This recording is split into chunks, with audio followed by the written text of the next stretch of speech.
I hope कि voice जा रहा होगा, एक बार बता दीजिएगा यस नो में भी, फिर हम आगे कंटिन्यू करते हैं। एक बार चेक कर लेते हैं, फिर हम आगे कंटिन्यू करते हैं।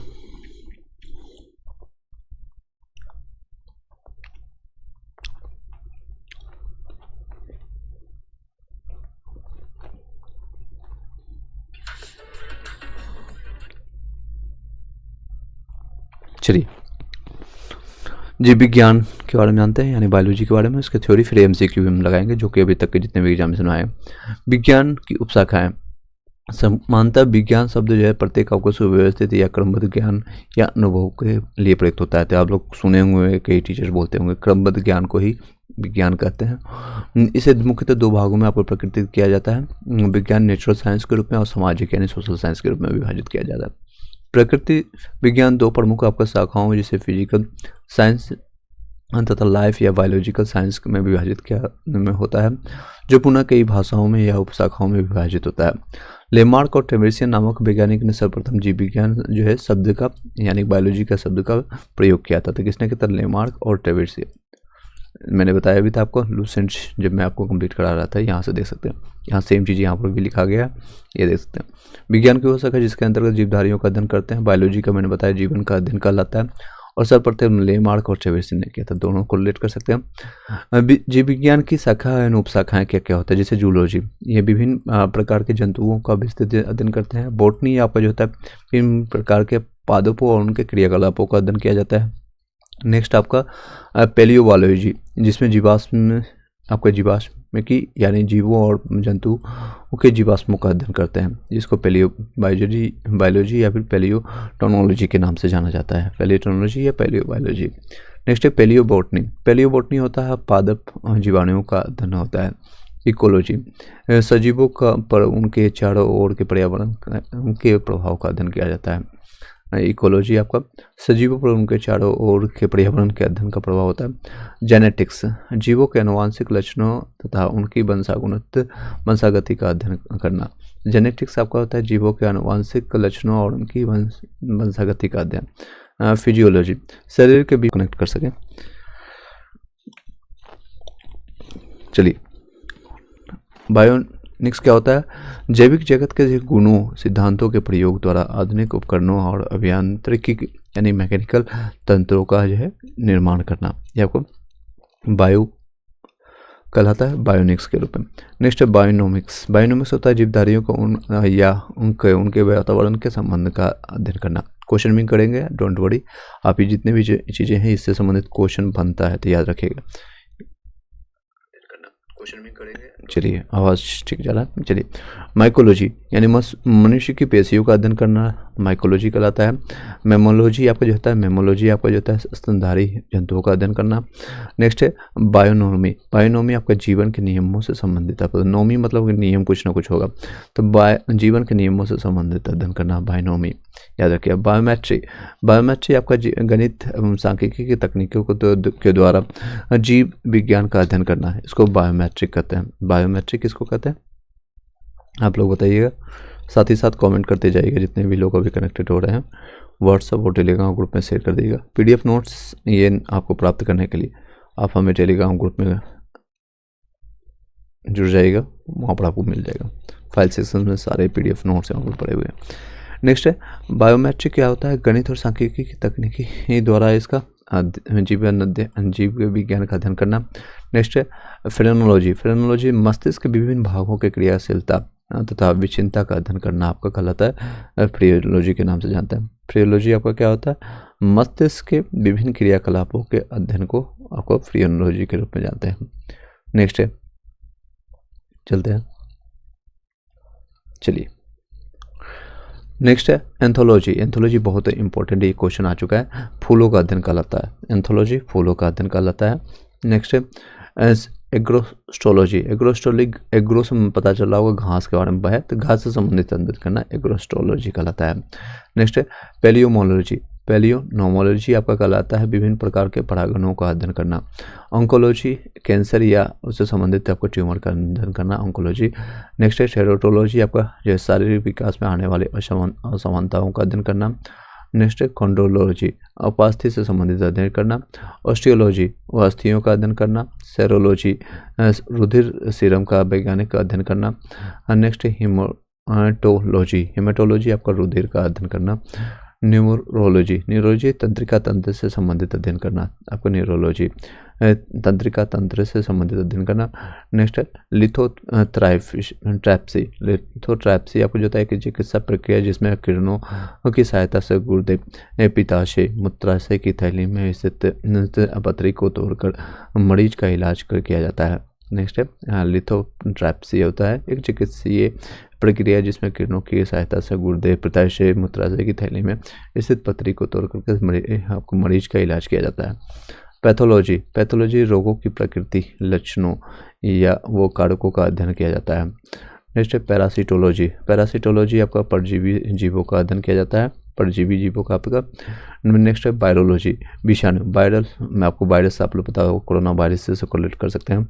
कोविड-19 अभी रिसेंटली जो भी जेन जी वाले बच्चे हैं सब तो देखे ही होंगे। तो आपका जीवाणुओं या वायरस का अध्ययन करना। बैक्टीरियोलॉजी, जीवाणुओं का अध्ययन, बैक्टीरियल जीवाणुओं का अध्ययन। नेक्स्ट है एंटोमोलॉजी, कीटों का अध्ययन। एक बार हम दोबारा रिवाइज करेंगे, डोंट वरी, एक बार हम पढ़ लेते हैं, इसको जान लेते हैं, फिर आपके यहाँ क्वेश्चन आंसर भी हम करवाएंगे। यू विल हैव टू कि क्वेश्चन भी हो गया, प्रैक्टिस भी हो जाएगा साथ साथ। लूसेंट भी हम साथ साथ चलेंगे, डोंट वरी। लूसेंट एक रिवीजन पर्पज से लास्ट मोमेंट में बहुत इंपॉर्टेंट होता है। जब आपका एडीओ के एग्जामिनेशन डेट आपको पता था 10 तारीख से 16 के बीच में होगा, तो उसको लेकर के मैंने ये रिवीजन पर्पज से स्टार्ट किया। अब आपके पास समय मिल गया, 1-2 महीना आपको टाइम मिल गया। दरोगा वालों के लिए आप इसी को कर सकते हैं। लूसेंट आप 3 से 4-5 बार पढ़ सकते हैं, कहीं भी अपने क्लासेज या खुद से कर सकते हैं। मैं अभी एडीओ या दोनों को साथ में लेकर चल रहा हूँ, आप ये इसको देख सकते हैं, साथ साथ प्रैक्टिस कर सकते हैं। नेक्स्ट है मारियोलॉजी, मारियोलॉजी चींटियों का अध्ययन कर लाता है। मैकोलॉजी, मेलोकोलॉजी आपका जो होता है मोलस्का या उनके खेलों का अध्ययन आपका होता है। इथियोको। नेक्स्ट है इच्थियोलॉजी, इच्थियोलॉजी आपका होता है मत्स्य की संरचना, कैरेकी के अध्ययन कर इत्यादि का अध्ययन करना। सर्पेटोलॉजी आपका सर्पों का अध्ययन करना। हर्पेटोलॉजी उभयचरों यानी सरीसृपों का अध्ययन करना। ऑर्निथोलॉजी आपका पक्षियों का अध्ययन करना है। नेक्स्ट आपका डर्मेटोलॉजी आपको त्वचा और उनके रोगों का अध्ययन करना। नेक्स्ट है ट्रोफोलॉजी, ट्रोफोलॉजी पोषण और पोषण विधियों का अध्ययन करना। ट्रोफोलॉजी पोषण और पोषण विधियों का अध्ययन करना। नेक्स्ट आपका है टेटोलॉजी, टेटोलॉजी उपार्जित आपका लक्षणों का अध्ययन करना है। नेक्स्ट आपका है देख सकते हैं महत्वपूर्ण आपको जो है प्रमुख शब्दावली और उससे संबंधित उत्पाद होता है। एपीकल्चर जिसे होता है व्यापारिक स्तर पर शहद उत्पादन या मसालों में परागण है तो मधुमक्खी का पालन करना। यदि एपीकल्चर आपका संबंधित है आपको मधुमक्खी से याद रखिएगा उसके पालन से। नेक्स्ट है एबीकल्चर, एबीकल्चर आपका मछली पालन से। एक्वा कल्चर, एक्वा से मछली होता है यानी जलीय जीवों जैसे जंतु और वनस्पतियों का अध्ययन करना। एक्वा यानी पानी से संबंधित है। एक्वा आपने वाटर भी देखा हुआ, एक्वा वाटर इस तरह से कोलेट कर सकते हैं। नेक्स्ट एल्गा कल्चर, एक एक्वा कल्चर का एक प्रकार है जिसके अंतर्गत शैवालों की कृषि की जाती है। नेक्स्ट है पीसी कल्चर, मत्स्य या मछली पालन होता है। एग्रीकल्चर आपका फसल संवर्धन से पशुपालन तथा कृषि से संबंधित आपका विज्ञान है। सेरीकल्चर आपका कच्चे रेशम के उत्पादन अन्य हेतु रेशम कीट का पालन करना। सिल्वीकल्चर आपका वन आपका संवर्धन है। स्पंजी कल्चर आपका स्पंज संवर्धन है। फ्लोरिकल्चर आपका फूलों की खेती या पुष्प कृषि होता है। ओलेरिकल्चर आपका सब्जियों की कृषि होता है। अर्बोरिकल्चर आपका जो होता है वृक्षों या झाड़ियों की कृषि होती है। हॉर्टिकल्चर आपका फूलों या फलों या सब्जियों या मसालों की खेती के लिए जानते हैं। पोमोलॉजी आपका फलों की कृषि होता है। एग्रोनॉमी फसलों की खेती के लिए जानते हैं। एग्रोनॉमी आपको फसलों की खेती। पोमोलॉजी आपको फलों की कृषि के लिए जानते हैं। वर्मीकल्चर आपका कृषि उत्पादन में वृद्धि हेतु केचुआ का पालन के लिए जानते हैं। केचुआ के पालन के लिए जानते हैं। कृषि संबंधित आपको पता है केचुआ को किसान का मित्र भी कहा जाता है। नेक्स्ट है ऑस्ट्रियोलॉजी, व्यापार हेतु सीपो यानी ऑस्टर्स में आपका कृत्रिम प्रजनन के लिए आर्टिफिशियल जो आपको प्रेगनेंसी किया जाता है। आईवीएफ का नाम आपने सुना होगा। तो ऑस्ट्रियोकल्चर आपको जो है ऑस्ट्रियोकल्चर में इसमें सीपो का जो है व्यापार हेतु सीपो में आपको कृत्रिम प्रजनन के लिए। ओलिकल्चर आपको जैतून ऑयल्स का उत्पादन होता है संरक्षण तथा व्यापार के लिए। हेरिकल्चर आपका होंगे एज स्नेल्स का आपको संवर्धन के लिए जानते हैं। विटिकल्चर आपको अंगूर के लिए उत्पादन के लिए, ये भी क्वेश्चन आ चुका है कई बार। नेक्स्ट है आपका मेरिकल्चर, आपको मेरिकल्चर मानव उपयोग हेतु समुद्री जीवों या जंतु वनस्पति का संवर्धन के लिए होता है। मोरिकल्चर आपका जो होता है शहतूत की खेती के लिए। हाइड्रोपोनिक्स आपको जो होता है या एरोपोनिक्स, आपका एरोपोनिक्स या एरोकल्चर आपका मृदा विहीन पादप संवर्धन के लिए जानते हैं। ये आपको पोषक द्रव्य हो गया, न्यूट्रिएंट्स के लिए जानते हैं। वायु पत्थर एयर स्टोन होता है, ये वायु पंप के एयर पंप के लिए जानते हैं। हाइड्रोपोनिक्स प्रणाली द्वारा आपका पादप संवर्धन के लिए जानते हैं। सिटीकल्चर आपका जो होता है, सिट्रिकल्चर आपका खट्टे फलों या फल उत्पादों का संवर्धन होता है। वेजिकल्चर आपका सब्जियों या पौधों एवं पौधों की कृषि, मुख्यतः जड़ वाले फसलों की कृषि जिनमें आपका कायकी के ऊपर आपका प्रबंधन होता है। चलिए इसके एक बार दोबारा हम रिवाइज कर देते हैं तेज़ी से, फिर हम क्वेश्चन आंसर करेंगे। जितने भी क्वेश्चन अभी तक आए हैं, अभी चाहे बीपीएससी हो, आईएएस हो, पीसीएस हो, सभी जगह का एक जगह सम घटना चक्र का एक बुक से हम करवा रहे हैं, तो आपको इधर उधर भटकना नहीं पड़ेगा। जितने भी क्वेश्चन है पूरा टॉपिक हम कंप्लीट करेंगे। लगभग 27-28 क्वेश्चन इसमें है, 28 क्वेश्चन है। फिर आपका नेक्स्ट टॉपिक आपका जैव विकास के बारे में जानेंगे। चलिए इसको दोबारा हम रिवाइज करते हैं आप लोग के लिए, आप साथ साथ देखते जाइएगा और प्रैक्टिस कीजिएगा। नेक्स्ट है जूलॉजी जी, आपका प्रत्येक या जंतुओं का विस्तृत अध्ययन करना, जूलॉजी जंतुओं के बारे में है। बॉटनी आपको पादप और उनके क्रियाकलापों के बारे में है। पोमियोलॉजी आपका जो जंतु और जीवाणुओं के अध्ययन के बारे में पोमियोलॉजी। नेक्स्ट है पेलियो बॉटनी, पादप जीवाणुओं का अध्ययन है, जीवाश्मों का पादप जीवाश्मों का अध्ययन आपका पादप जीवाश्मों का अध्ययन कहलाता है, पादप जीवाश्मों का अध्ययन के रूप में जानते हैं। नेक्स्ट है जेनेटिक्स, जीवाणु आनुवांशिक लक्षणों है उनकी, जिसे आप वंशागति का अध्ययन करने के लिए जानते हैं। जिसे जेनेटिक्स में आपके माता पिता से जो आपको हाइट मिलता है या कलर मिलता है या फिर आपके आंखें मिलती है, तो ये जेनेटिकली कहीं बोलता है ना कि ये काला हो गया गोरा हो गया, इसी पर डिपेंड करता है जेनेटिक्स पर। जीवों का आनुवांशिक लक्षणों और उनकी वंशागति का अध्ययन करना। फिजियोलॉजी है शरीर के विभिन्न भागों के कार्य विधियों का अध्ययन करना। पेडोलॉजी आपको मृदा और आपका निर्माण, मृदा के प्रकार इत्यादि का अध्ययन, पेडोलॉजी मृदा से संबंधित है। जेनेटोलॉजी आपको मनुष्य यानी वृद्धावस्था या काला प्रभावन के सामाजिक, संज्ञानात्मक, मनोवैज्ञानिक, जैविक आपका पहलू का अध्ययन के लिए जानता है। जेनेटोलॉजी आपको वृद्धावस्था से याद रखेगा। इथोलॉजी मानव सहित सभी जंतुओं के व्यवहार का अध्ययन करना, इथोलॉजी के रूप में जानते हैं। बायोनिक्स आपका जैविक जगत के गुणों सिद्धांतों के प्रयोग द्वारा आधुनिक उपकरणों या अभियांत्रिक तंत्रों का निर्माण करना। बायोनिक्स आपको जो होता है जीवधारियों का उनके वातावरण के साथ साथ अध्ययन के लिए जानते हैं। मायोलॉजी मनुष्य पेशियों का अध्ययन के लिए होता है। मेमोलॉजी आपका स्तनधारी जंतुओं का अध्ययन करने के लिए जानता है। बायोनोमी आपका जो होता है जीवन के नियमों के, नोमी के मतलब नियम बना रहा है, तो नियमों से मैंने बताया था आपको, नोमी से आपका जीवन के नियमों से संबंधित होता है। बायोमेट्री आपका जो होता है गणित एवं सांख्यिकी तकनीकों को द्वारा जीव विज्ञान का अध्ययन कर लिए। फेमोलॉजी आपका होता है मस्तिष्क के विभिन्न भागों की क्रियाशीलता तथा विक्षिप्तता का अध्ययन करना। एंथोलॉजी फूलों का अध्ययन होता है। एग्रोस्टोलॉजी ये घास से संबंधित अध्ययन होता है।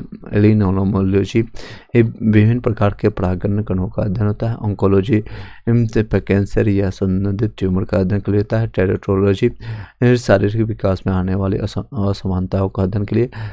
कांड्रोलॉजी उपास्थि से संबंधित अध्ययन है कांड्रोलॉजी। नेक्स्ट ऑस्टियोलॉजी अस्थियों का अध्ययन। ऑस्टियोलॉजी से अस्थियों याद रखिएगा। सेरोलॉजी आपका जो है रुधिर यानी कि ब्लड होता है। सीरम का जो वैज्ञानिक अध्ययन होता है सेरोलॉजी सीरम का। हेमाटोलॉजी आपको रुधिर का अध्ययन के लिए जाता है। हेमाटोलॉजी नेक्स्ट है न्यूरोलॉजी आपका तंत्रिका नर्वस सिस्टम का जो आपका होता है तंत्र से संबंधित आपका न्यूरोलॉजी तंत्रिका तंत्र से संबंधित आपका अध्ययन के लिए। नेक्स्ट है लिथोट्रैप्सी होता है एक चिकित्सा प्रक्रिया जिसमें किरणों की सहायता से गुर्दे, पित्ताशय, मूत्राशय की थैली में स्थिर पथरी को तोड़ करके मरीज को इलाज करते हैं। लिथोट्रैप्सी जब आपके कहीं भी पथरी आ जाता है पेट में या फिर कहीं भी किडनी में हो या फिर पित्ताशय, मूत्राशय कहीं भी तो उसको तोड़ करके आपका इलाज करने के लिए काम करता है, तो ये आप याद रखिएगा। स्टोन आजकल के समय में बहुत सारे लोग को हो रहा है, चाहे वो मेल हो या फीमेल हो, चाहे मसाला खाते हो ना खाते हो उससे फ़र्क नहीं पड़ता है, बहुत सारे लोगों को ऐसा होने की संभावना देखने को मिलता है। नेक्स्ट है पैथोलॉजी, रोगों की प्रकृति, लक्षणों या कारकों का अध्ययन करना। पैरासिटोलॉजी, पैरासीटामोल एक बार आप खाते हैं तो परजीवियों का अध्ययन करना, परजीवी अपने परजीवी जो है कीटाणु का। वायरोलॉजी, विषाणु या अपने वायरस का अध्ययन करना। बैक्टीरियोलॉजी, जीवाणुओं का अध्ययन। एंटियोलोमोलॉजी, कीटों का अध्ययन। नेक्स्ट है मिरमेकोलॉजी, चींटियों का अध्ययन। मिरमेकोलॉजी, इसमें फॉर्मिक एसिड पाया जाता है। मेलेकोलॉजी आपको मोलस्का और इनके जो है खोलों का अध्ययन करता है। इथियोलॉजी आपको मत्स्य की संरचना और कार्य इत्यादि का अध्ययन करना। सर्पेटोलॉजी सर्पों का अध्ययन होता है। हर्पेटोलॉजी आपको भयचरों एवं सरीसृपों का अध्ययन के लिए। ऑर्निथोलॉजी आपको पक्षियों का अध्ययन के लिए। डर्मेटोलॉजी आपको त्वचा एवं उनके रोगों का अध्ययन करने के लिए। ट्रोपोलॉजी पोषण एवं पोषण विधियों का अध्ययन। टेटोलॉजी आपका उपार्जित लक्षणों का अध्ययन के लिए जानते हैं। एपीकल्चर मैंने बताया था मधुमक्खी से संबंधित है। एपीकल्चर आपका जो है पक्षी पालन से है। एक्वा आपका मैंने जलीय जीवों से है संबंधित। आपका एक्वा अलगा कल्चर आपका जो होता है एक्वा कल्चर अलग का एक प्रकार है जिसके अंतर्गत शैवालों की कृषि की जाती है। पीसी मैंने बताया था पीसी कल्चर आपको मत्स्य या मछली से संबंधित है। एग्रीकल्चर आपको फसल या पशुपालन कृषि से संबंधित आपका है विज्ञान। सेरीकल्चर कच्चे रेशम के उत्पादन हेतु आपका रेशम का कीट का पालन होता है। सिल्वीकल्चर वन संवर्धन के लिए। स्पॉन्जीकल्चर आपका स्पंज संवर्धन होता है। ओलेरिकल्चर आपका सब्जियों की कृषि के लिए। अर्बोरिकल्चर आपका वृक्षों या झाड़ियों की कृषि के लिए जानते हैं। हॉर्टिकल्चर आपका पुष्पों फूलों सब्जियों मसालों की खेती के लिए। पोमोलॉजी फलों की कृषि के लिए। एग्रोनॉमी फसलों की खेती के लिए। एग्रो मतलब फसल याद रखिएगा, पोमो मतलब फल। बर्मी कल्चर आपका कृषि उत्पादन में वृद्धि हेतु केचुआ का बर्मी कल्चर पालन केचुआ के लिए उत्पादन हेतु आप लोग कृषि की वृद्धि के लिए हम केचुआ के आपको जो किसान मिलते हैं, मैंने बताया भी था आपको। ऑस्ट्रिकल्चर आपको जो होता है व्यापार हेतु आपको सीपो इंडस्ट्रीज में कृत्रिम प्रजनन के लिए। ओलिकल्चर आपको मैंने बताया था आपको जैतून ऑलिवल्स का उत्पादन या संरचना है व्यापार के लिए। हेलीकल्चर आपका जो था घोंघे या स्नेल का संवर्धन के लिए। विटिकल्चर आपका अंगूर उत्पादन के लिए। मेरीकल्चर आपका मानव उपयोग हेतु समुद्री जीवों या वनस्पतियों का संवर्धन। मोरिकल्चर आपका जो होता है दूध की खेती के लिए। हाइड्रोपोनिक्स आपका जो होता है या फिर एरोपोनिक्स या एरोकल्चर ये मृदा जीव विहीन पादप संवर्धन के लिए जानते हैं। चलिए अब क्वेश्चन आंसर पर चलते हैं। विटिकल्चर सिट्रिकल्चर आपको खट्टे फलों के लिए आते हैं जैसे विटामिन सी आपका पाया जाता है इसमें खट्टे फलों में जितने भी चाहे नींबू हो गए संतरा हो गया। बेजिकल्चर आपको जाता है सब्जी या पौधों की कृषि है तो जड़ों द्वारा वाले फलों की कृषि है इसमें काय के प्रवर्धन के लिए जानते हैं। नेक्स्ट जंतु विज्ञान किससे संबंधित है, आप क्वेश्चन आंसर बताइएगा, सीधे आंसर पर चलेंगे। देख सकते हैं यूपीपीएससी पूछा गया क्वेश्चन बताइएगा। तो इसका जीवित या फिर मृत जानवरों को दोनों का किया जाता है। जूलॉजी का अर्थ होता है जूलॉजी के अंतर्गत जीवित या मृत जानवरों का विस्तृत अध्ययन किया जाता है। जंतु विज्ञान जो बायोलॉजी की एक प्रमुख शाखा है जिसके अंतर्गत जिसके जनक जो आपका यानी फादर जिसको कहते हैं अरस्तु को माना जाता है। चलिए पक्षी के बारे में क्या जानते हैं, तो पक्षी आपका जो है ऑर्निथोलॉजी के रूप में जानते हैं। नेक्स्ट है वंशागणित यानी जेनेटिक्स के बारे में जानेंगे। आपको मैंने बताया था आपके कलर कैसे कितना हाइट होगा, कैसे आँखें होगी, जैसे ऐश्वर्या राय की बेटी ऐश्वर्या राय की जैसे दिखेगी आपके जैसे। पर्यावरण क्या होता है, इन्वायरमेंट के बारे में, तो इकोलॉजी के रूप में जानते हैं। इसको सेकंड से मिला दीजिए। और जीवाश्म का अध्ययन जीवाश्म यानी कि इसका अध्ययन पैलियो बायोलॉजी के रूप में जानते हैं। तो इससे मिलाएंगे तो आपका बी है सर, इसका सही है। नेक्स्ट देख सकते हैं पक्षी आपके ऑर्निथोलॉजी होता है, आपका वंशागणित आपका जो है जेनेटिक्स के रूप में, पर्यावरण इकोलॉजी, और जीवाश्म आपका पैलियो बायोलॉजी। फूलों का अंदर क्या कहते हैं बताइए, एंथोलॉजी इसको कहते हैं। सीधे आंसर पर चलेंगे, झारखंड में पूछा गया। फेमोलॉजी आपका जो है मस्तिष्क के विभिन्न अंग भागों का क्रियाकलापों की विक्षिप्तता के बारे में। इससे करेंगे तो आपका ये होगा चैप्टर आपका क्लियर हो जाएगा। प्रैक्टिस भी हो गया साथ साथ थ्योरी भी हो गया। तो ये चैप्टर से आपका क्वेश्चन छूटेगा नहीं, एक एक चैप्टर हम लाएंगे डे बाय डे। तो आपका नेक्स्ट है एंथोलॉजी आपका क्या कहलाता है, एंथोलॉजी आपका जो है फूलों का अध्ययन करता है। नेक्स्ट एग्रोस्टोलॉजी घास से संबंधित आपका अध्ययन होता है। नेक्स्ट है पेलियोबायोलॉजी आपका पॉलिनोलॉजी आपके विभिन्न प्रकार के पराग कणों का अध्ययन के लिए। कीटों का अध्ययन क्या करते हैं, तो एंटोमोलॉजी कर लेते हैं। बाकी सबको भी जान लेते हैं। बाकी जैसे इथियोलॉजी इक्थियोलॉजी आपको जो है मत्स्य की संरचना का एक लिए अध्ययन का जानते हैं। एंटोमोलॉजी मैंने बताया कीटों का वैज्ञानिक अध्ययन होता है। पैरासिटोलॉजी आपको जो होता है परजीवी जीवों का अध्ययन के लिए। मेलोकोलॉजी आपका जो होता है मोलस्का और इनके खेलों यानी सेल्स का अध्ययन के लिए भी जानते हैं। नेक्स्ट, निम्नलिखित में से कौन सा सहज विषय जो है जनसंख्या या मानव समुदायों के महत्वपूर्ण आंकड़ों का अध्ययन से संबंधित है? तो ये जनांकिकी के रूप में जानते हैं इसको। अनुवांशिक नहीं होता, पारिस्थितिकी भी नहीं होगा। वायरस के लिए वायरोलॉजी के लिए यूज करते हैं। तो ये देख सकते हैं रिसेंटली क्वेश्चन पूछा भी गया है। तो आपका जनन के लिए आपको जिसको डेमोग्राफी के रूप में जानते हैं इंग्लिश में, इसको कहते हैं डेमोग्राफी, याद रखिएगा। के अंतर्गत जनसंख्या एवं मानव समुदायों के समस्त निर्धारक तत्वों या उनके परिणामों का अध्ययन किया जाता है। इसके अंतर्गत जनसंख्या के आकार, क्षेत्रीय वितरण या एवं बनावट, उसमें से पाए जाने वाले भी परिवर्तन और परिवर्तन के उत्तरदायी कारणों जैसे जन्म दर, मृत्यु दर, क्षेत्रीय संरचना, सामाजिक गतिशीलता का अध्ययन किया जाता है। इसके अंतर्गत जनसंख्या के गुणात्मक और परिमाणात्मक दोनों ही पक्षों का अध्ययन और विश्लेषण किया जाता है। नेक्स्ट है आपका विभिन्न सांस्कृतिक कीयों के वैज्ञानिक विवरण के तुलनात्मक अध्ययन को क्या कहते हैं? तो इथनोलॉजी के रूप में जानते हैं। विभिन्न संस्कृतियों के वैज्ञानिक विवरण के आपको तुलनात्मक अध्ययन को क्या कहते हैं? इथनोलॉजी के रूप में इसको जानते हैं। क्या जानते हैं? इथनोलॉजी के रूप में। चलिए इसके विस्तार से जानते हैं।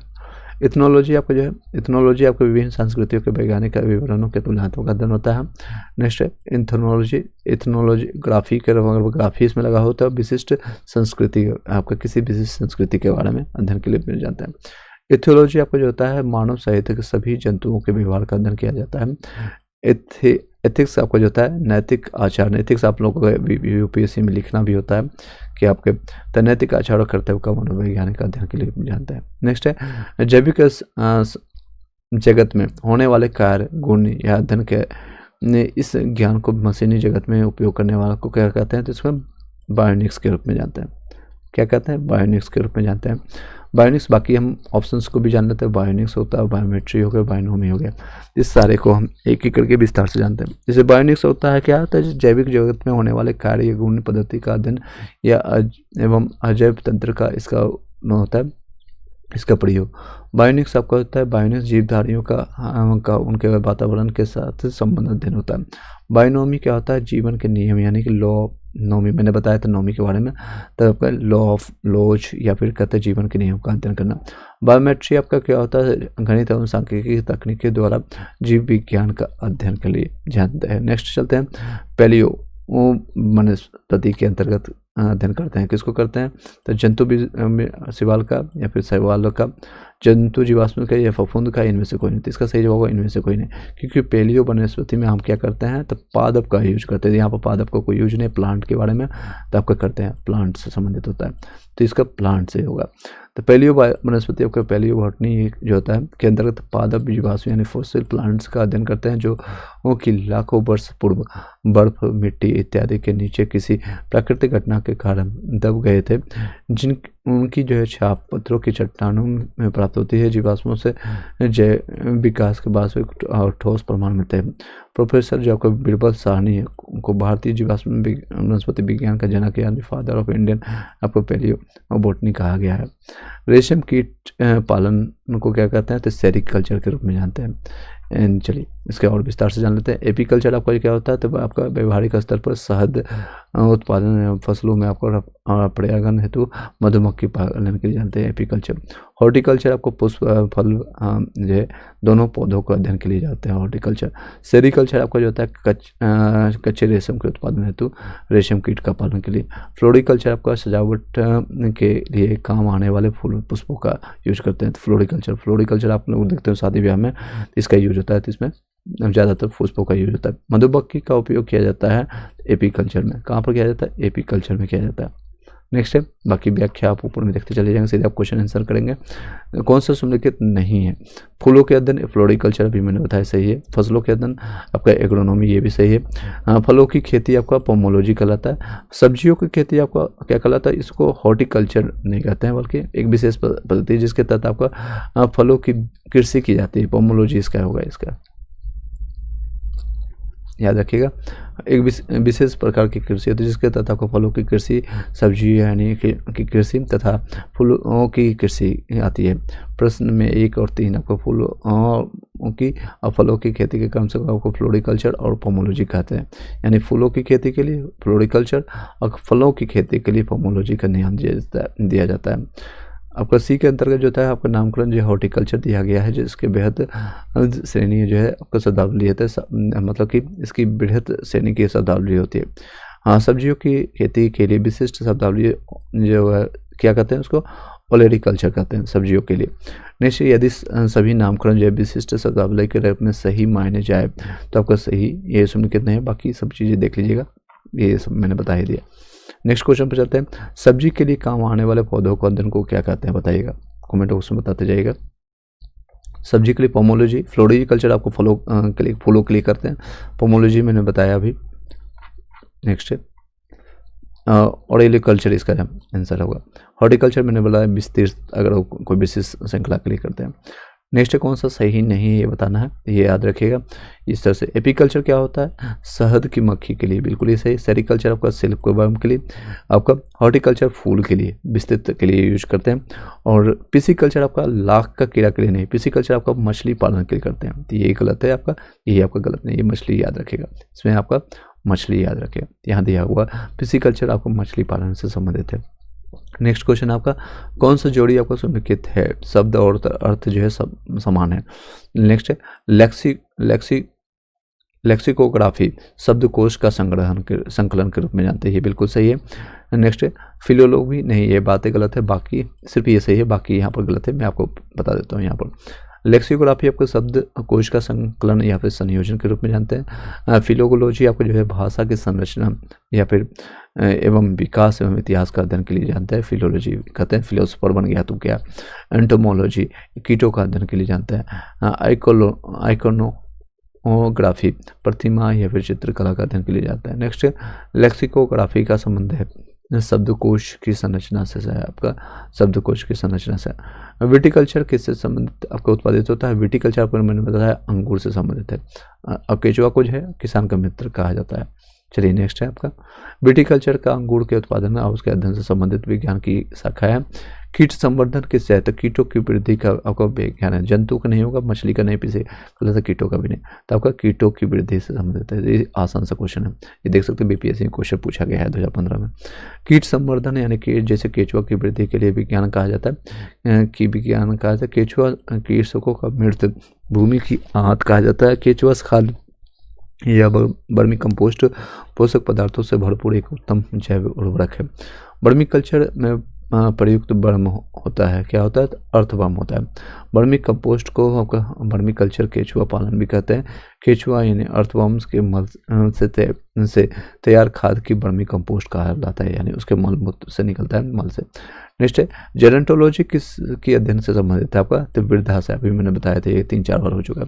जेरेंटोलॉजी यानी कि एक जीव विज्ञान की वो उपशाखा है जिसका संबंध आपका वृद्ध व्यक्तियों से है। वृद्धावस्था में मांसपेशियां स्थिर हो जाती है और शरीर के अंग युवावस्था की तरह कार्य नहीं कर पाते हैं। आज के वैज्ञानिक इस बात का पता लगाने का प्रयत्न कर रहे हैं कि मनुष्य में बुढ़ापा या जीर्णता पाने के लिए शरीर के कौन से क्रियात्मक परिवर्तन उत्तरदायी है। चलिए नेक्स्ट है जेनेटिक्स निम्न में से किसका अध्ययन करता है। जेनेटिक्स आपका आनुवांशिकता और विचरण से संबंधित है। जेनेटिक्स और आनुवांशिकता जीव विज्ञान को शाखा जिसके अंतर्गत जीवधारियों के आनुवांशिक लक्षणों और इसकी वंशागुणता और विचरण यानी वेरिएशन का अध्ययन किया जाता है। चलिए नेक्स्ट है आपका वृद्धावस्था या काल प्रभावन के विषय में ज्ञान प्राप्त किसके विधि द्वारा किया जाता है। ऑन्कोलॉजी या फिर जेरोंटोलॉजी, ये आपका सही है। टेरेटोलॉजी नहीं, ऑर्निथोलॉजी भी नहीं, इसका बी आंसर है। जेरोंटोलॉजी आपका जो है वृद्धावस्था या काल प्रभावन के सामाजिक, मैंने 2-3 बार बता दिया, बाकी देख लीजिए। देखिए जिसके अंतर्गत नेक्स्ट है ऑन्कोलॉजी, चिकित्सा विज्ञान की वो शाखा जिसके अंतर्गत कैंसर से संबंधित ट्यूमर का पता किया जाता है। टेरेटोलॉजी शारीरिक विकास में आने वाली असमानता का अध्ययन है। ऑर्निथोलॉजी जंतु विज्ञान की वह शाखा जिसके अंतर्गत पक्षियों का अध्ययन किया जाता है, याद रखिएगा। नेक्स्ट है आपका क्वेश्चन है जीर्ण यानी वृद्ध होने की प्रक्रिया के अध्ययन को क्या कहते हैं? तो वृद्ध होने का आपको जेरोंटोलॉजी कहता है। रिपीटेड क्वेश्चन है, देख सकते हैं कहाँ कहाँ क्वेश्चन पूछा गया। पेडोलॉजी जो है निम्न वैज्ञानिक अध्ययन किससे संबंधित है आपका? तो मिट्टी, पैडो याद रखिएगा, पैडो से संबंधित आपको मिट्टी से है। पेडोलॉजी आपका जो है के अंतर्गत मृदा यानी मिट्टी को मृदा कहते हैं। निर्माण है आपके फॉर्मेशन ऑफ सॉइल के लिए, मृदा के प्रकार इत्यादि का अध्ययन करते हैं। मृदा एक भौतिक घटक यानी फिजिकल फैक्टर जिससे आपके हरे पौधे कच्चे पदार्थ के रूप में जलन और जल एवं खनिज लवण यानी मिनरल्स प्राप्त करते हैं। मिट्टी भौतिक चट्टान के अपक्षय यानी वेदनिंग से निर्मित होती है। अस्थियों का अध्ययन विज्ञान की किस शाखा के अंतर्गत किया जाता है? तो बताइएगा ऑस्टियोलॉजी के रूप में जानते हैं इसको। ऑस्टियोलॉजी आपका जो होता है अस्थियों का अध्ययन या फिर बोन्स का अध्ययन के लिए जानता है। नेक्स्ट ऑर्नोलॉजी ये पर्वतों का अध्ययन के लिए जानता है। सेरोलॉजी आपका जो होता है रुधिर आपका सीरम का आपका वैज्ञानिक अध्ययन होता है। जियोलॉजी आपका जो होता है पृथ्वी की आंतरिक संरचना है उसमें पाए जाने वाले पदार्थों का अध्ययन के लिए जानते हैं। चलिए ये सारी चीज़ें, ये सारे इंपॉर्टेंट क्लासेज आपका है और ये हम कंटिन्यू करेंगे पूरा साइंस, साथ साथ आपका हिस्ट्री, पॉलिटी, ज्योग्राफी हम कंटिन्यू कर आपको लेके आएंगे। इकोनॉमिक्स के साथ आपका करंट अफेयर ऑलरेडी मैंने कंप्लीट कराया है, मल्टीपल टाइम आप लाकर जा करके देख सकते हैं, आपको दिखा भी देता हूँ।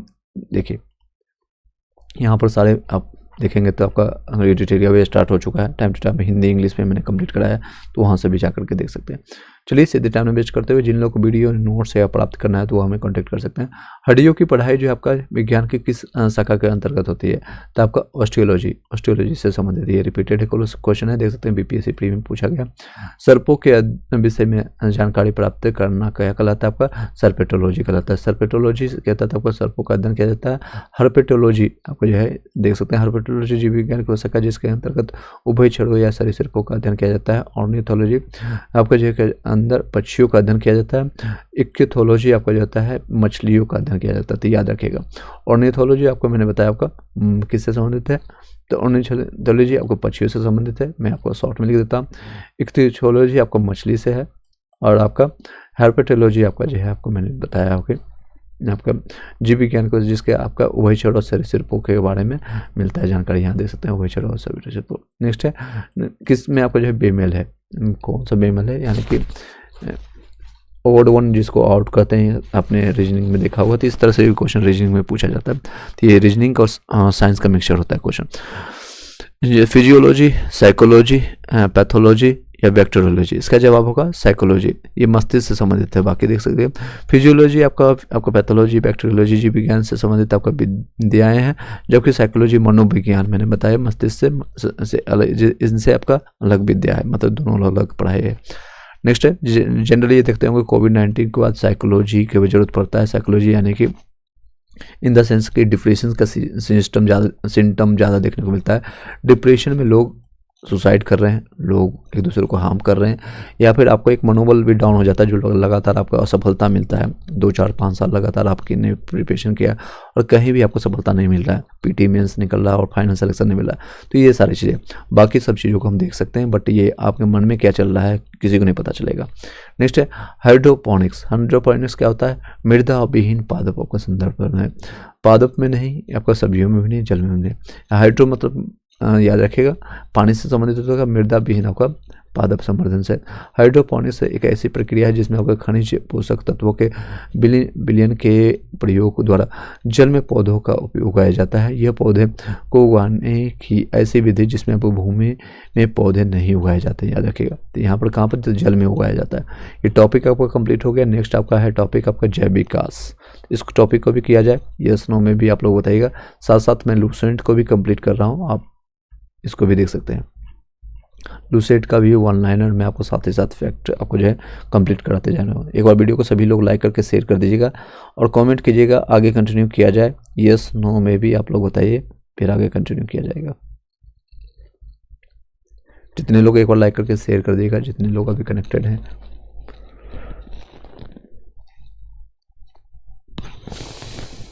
चलिए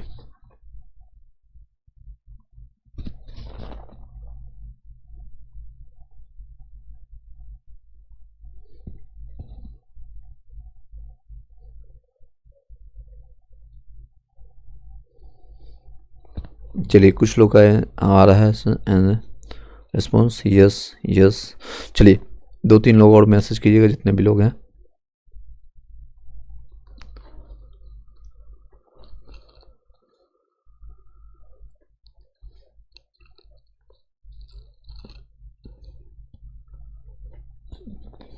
चलिए आगे कंटिन्यू करते हैं। नेक्स्ट टॉपिक आपका है और इसमें हम पहले लूसेंट का हम तेज़ी से हम कंप्लीट कर देंगे। ये ऑलरेडी मैंने अब कंप्लीट करा दिया है, तो आपको नेक्स्ट टॉपिक का हम पढ़ा देते हैं, फिर इसके बाद कंटिन्यू करेंगे। जेनेटिक्स यानी आनुवांशिकता, पहले इसके बारे में हम पढ़ लेंगे, फिर हम उसके बाद हम इस क्वेश्चन को भी करेंगे और इसके भी एक थ्योरी दिया हुआ, साथ साथ आपका क्वेश्चन भी करवाएंगे। तो दोनों पोर्शन आपको 2 से 3 बार रिवाइज होगा। मैं ऑलरेडी मल्टीपल टाइम रिवाइज करके ही पढ़ाता हूँ आप लोग को। वे लक्षण जो पीढ़ी दर पीढ़ी आपका संचारित होता है आनुवांशिक लक्षण कहलाते हैं। आनुवांशिक लक्षणों को के आपका पीढ़ी दर पीढ़ी संरचना की विधि ए और कारणों के अध्ययन को आनुवांशिक यानी जेनेटिक्स कहते हैं। आनुवांशिकता के बारे में सर्वप्रथम आपको जानकारी ऑस्ट्रेलिया के निवासी आपका ग्रेरल जोहानस मेंडल ने किया था। किसने किया था? मेंडल ने आपका 1822 से आपका 1884 तक इनका जीवन काल रहा है।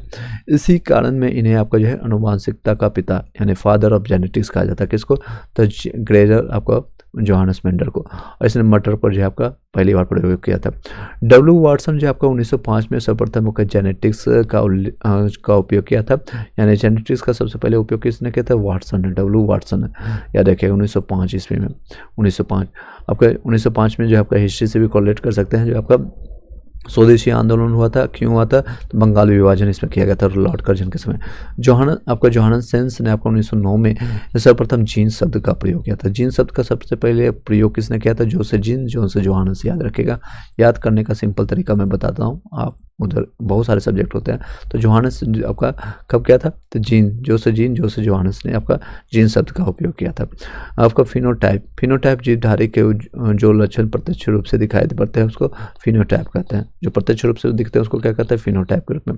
जीनोटाइप जीवधारी के आनुवांशिक संगठन को उसका आपका जीनोटाइप कहते हैं, जो कि कारकों या जीन का बना होता है। आनुवांशिक के संबंधित प्रयोग के लिए मेंडल ने मटर के पौधे का उपयोग चुनाव किया था। याद रखिएगा, और किसने किया था? मेंडल, इसी ने किया था। मैंने आपको फादर ऑफ जेनेटिक्स जिसको कहते हैं, फादर ऑफ जेनेटिक्स के ग्रेगर मेंडल जोहानस मेंडल को जानते हैं। निक जोनस आपका रिसेंटली शादी किए हैं, तो इससे भी कोरिलेट कर सकते हैं। प्रियंका चोपड़ा उसके पति का, तो रिक जोनस करके ऐसा नाम है कुछ। यस नो में भी कमेंट कीजिएगा।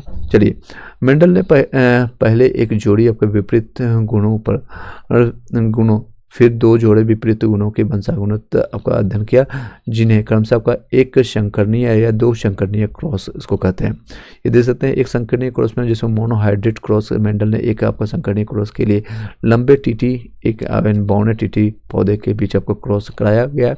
आपका देख सकते हैं, ये लंबा टीटी है, दूसरा आपको बौना टीटी के रूप में, यानी आपका पृथ पौधे होता है, मृत एक लंबा है। नेक्स्ट इसमें कृत्रिम आपका प्रागण किया गया था। टीटी का 100 आपका प्रागण करने के बाद सभी पौधे जो है संक्रमण आपका लंबे आपका F1 पीढ़ी प्राप्त हुए थे। नेक्स्ट आपका 100 प्रागण आपका शुद्ध आपको लंबे टीटी आपको 25% इसमें संक्रमण करने के बाद, और फिर शुद्ध होना आपको 25%। आपको 100 प्रागण हमेशा शुद्ध लंबे प्राप्त हुए। 100 प्रागण में 75% और 25% इसको इसमें आपको 100 प्रागण में हमेशा जो है शुद्ध बौने आपका F3 प्राप्त होता है। इसको समझने के लिए मैं बता दूंगा, आप लोग पहले इसको सुन लीजिए। देख सकते हैं F2 आपका जो है पीढ़ी को पौधा का आपका फिनोटिक्स का रूप में इसका अनुपात होता है 3:1 होता है। और जीनोटाइप में आपको जो होता है 1:2:1 के रूप में जानते हैं। तो याद रखिएगा, फिनोटाइप में 2 रहेगा 3:1 के रूप में, यानी 75% ये रहेगा और 25% आपका रहता है। इस तरह से ये देख सकते हैं, लंबे वाले 75%, 25% शुद्ध बौना के रूप में रहता है 100 प्रागण में। और नेक्स्ट में आपका जीनोटाइप में आपका 1:2:1 के रूप में रहता है। द्विसंकरीय में क्या होता है? डायहाइब्रिड में क्रॉस में मेंडल ने द्विसंकरीय क्रॉस के रूप में गोल और पीले बीज यानी RRYY और एवं हरे एवं आपका झुर्रीदार आपका बीज आपका जो है इससे संबंधित पौधों का आपको क्रॉस कराया। इसमें आपका गोल एवं पीला बीज आपको प्रभावित हुआ, जिसे आपको गोल और पीला जो आपको जैसे रेड और येलो आपको हुआ था। तो इसका आपका इसको कहते हैं जेनेटिक्स। जो आपका जेनेटिक्स या गैमेट जो बनाता है RY का बनाता है, यानी कि रेड और येलो बनाता है। झुर्रीदार और हरा बनाया तो रेड आपको देख सकते हैं, और आपका वो येलो के रूप में गैमेट आपको RY के रूप में जानता है। ये आपका पैतृक इसमें पौधा होता है। यानी एक्स के रूप में अगर देखेंगे तो गोला में पीला संक्रमण आता है, तो 100% में आर आर और वाई वाई के ऊपर गोल और पीला होता है। तो इस तरह से आपका देखेंगे आर और आई क्या होगा, इसमें नर्ग युग्मक होता है, तो इसमें आपका इस तरह से आपका निकलेगा। गोल और पीला शुद्ध होगा तो इसमें अशुद्ध होगा, उसमें आप गोल और पीला अशुद्ध के रूप में जानते हैं। तो इस तरह से युग्मक को प्राप्त करेंगे। यहाँ पर इससे करेंगे, यहाँ पर इससे इसका करेंगे तो ये प्राप्त होगा। ये देख सकते हैं यहाँ पर इससे करेंगे तो इसको आप एक बार देख लीजिएगा, इसको हम इससे कोलेट करेंगे तो आपका यहाँ पर प्राप्त होगा। तो इस तरह से देखेंगे। अतः जो है आपका F2 पीढ़ी के पौधों का आपका फिनोटाइप होता है 9:3:3:1 के रूप में प्राप्त होता है। F2 पीढ़ी के पौधों का फिर जीनोटाइप 1:2:1 और 2:4:1 के रूप में 1:1 के रूप में प्राप्त होता है। आपके उपयुक्त तो जो है दोनों प्रकार के आपको प्रयोगों के आधार पर मेंडल ने अनुवांशिकता संबंधित कुछ नियम दिए। अब नियम से मतलब है इतना आपको समझ आया नहीं आता कोई दिक्कत नहीं, क्वेश्चन जिस तरह से पूछा जाएगा तो मैं उसका प्रैक्टिस अभी करवा दूंगा। जितना भी PYQ आया साथ साथ थ्योरी आया तो आपको इधर उधर भटकने की जरूरत नहीं पड़ेगी, एक ही वीडियो में आपका ये टॉपिक कंप्लीट हो जाएगा। डोंट वरी, ये आपका जैविक विकास से संबंधित। नेक्स्ट चलते हैं। तो मेंडल ने क्या निष्कर्ष निकाले उसके बाद, उपयुक्त दोनों के प्रयोग के आधार पर मेंडल ने आनुवंशिकता से कुछ नियम दिए जिन्हें मेंडल के आनुवंशिकता के नियम के नाम से जाना जाता है। इन नियमों से मैं पहला और दूसरा नियम जो आपका एक संकरणीय क्रॉस के आधार पर, और दूसरा जो है आपका तीसरा आपका नियम जो आपका दुसंकरणीय आपका जो है क्रॉस पर आधारित है। मेंडल के नियम है आपका जो है प्रभाविक आपका जो नियम यानी लॉ ऑफ आपका डोमिनेंस के रूप में एक जोड़ा जो है आपका विपर्यायी गुणों वाले शुद्ध पिता एवं माता में संक्रमण करने में प्रथम पीढ़ी में आपको प्रभावी गुण प्रकट होते हैं, जबकि अप्रभावी गुण छिप जाते हैं। प्रथम पीढ़ी में केवल प्रभावी गुण ही दिखाई देता है, लेकिन अप्रभावी गुण उपस्थित अवश्य रहता है। यह गुण दूसरी पीढ़ी में प्रकट होता है। पृथक्करण का नियम का लॉ ऑफ जेन सेग्रेगेशन लक्षण कारकों या जीनों के जोड़ों के ये दोनों कारक युग्म बनाते समय पृथक हो जाते हैं। इनमें से केवल एक कारक ही किसी को एक को युग्मक में पहुंचाता है। इन नियम को जो है युग्मों की शुद्धता का नियम भी कहते हैं। नेक्स्ट स्वतंत्रता अपव्यूहन का नियम लॉ ऑफ इंडिपेंडेंट असॉर्टमेंट। यह दो जोड़ी की विपरीत लक्षणों वाले पौधों के बीच संक्रमण कराया जाता है तो दोनों आपका लक्षणों का जो पृथक स्वतंत्र रूप से होता है। एक लक्षण जो आपका अनुवांशिक दूसरे को प्रभावित नहीं करती है।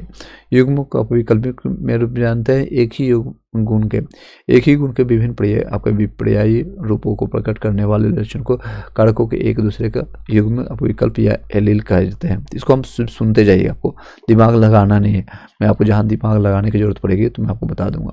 जैव विकास यहाँ पर आ जाएगा। जैव विकास का टॉपिक को कंप्लीट करते हैं। उसका पहले आप सुनते जाइएगा, सारे NCERT से उठाया गया ये पॉइंट है। नेक्स्ट है संलग्नता यानी लिंकेज होता है। एक ही गुणसूत्र परिस्थिति आपका जीनों में एक साथ आपका वंशागत होने की प्रवृत्ति आपको पाई जाती है। यानी एक साइड का अगर एक तरह का मिलेगा तो एक ही साइड का मिलेगा, मतलब अगर दोनों सुंदर है दोनों काले हैं तो काला ही पैदा होगा। जीनों की इस प्रवृत्ति को आपको संलग्नता कहते हैं। जबकि जीन जो एक ही आपका गुणसूत्र पर स्थापित होता है और एक आपका एक साथ आपका वंशानुगत होता है, उन्हें आप जैसे मुस्लिम धर्म में देखते होंगे कि आपका भाई बहन से शादी कर लेता है।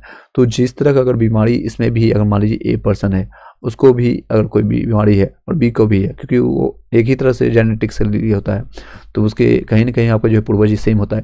इसलिए देखा जाता है आपका हिंदू व कई और रीति रिवाजों में कहीं पर एक ही दूसरे क्रॉस किया जाता है, ताकि मैं ये प्लांट के टर्म में आपका नेचुरल भाषा में बता रहा हूँ। तो अगर देखेंगे तो आपका क्यों दूसरे धर्मों में शादी या दूसरे परिवार में दूसरे अथी में किया जाता है, दूसरे धर्म में तो नहीं कर सकते, मतलब एक ही धर्म में एक ही कास्ट में कई लोग देखते हैं, बट आपका अलग हो जाता है, अपने भाई बहन से शादी नहीं करते। रीजन है कि उसमें वो जेनेटिकली, आप रिसेंटली आपने सुना होगा, कुछ दिन पहले आपने न्यूज देखा होगा कि एक पाकिस्तान में एक गाँव, पूरा गाँव जो है आपका लाखों हजारों या सैकड़ों लोग हैं सेम तरह की बीमारी से ग्रसित है, तो क्योंकि उनका जेनेटिक्स से आपका किसी न किसी उसके बाबा तरफा बाबा यहाँ पे बाप माँ एक ही है, तो इसी तरह से सब एक दूसरे से फैलता जा रहा है।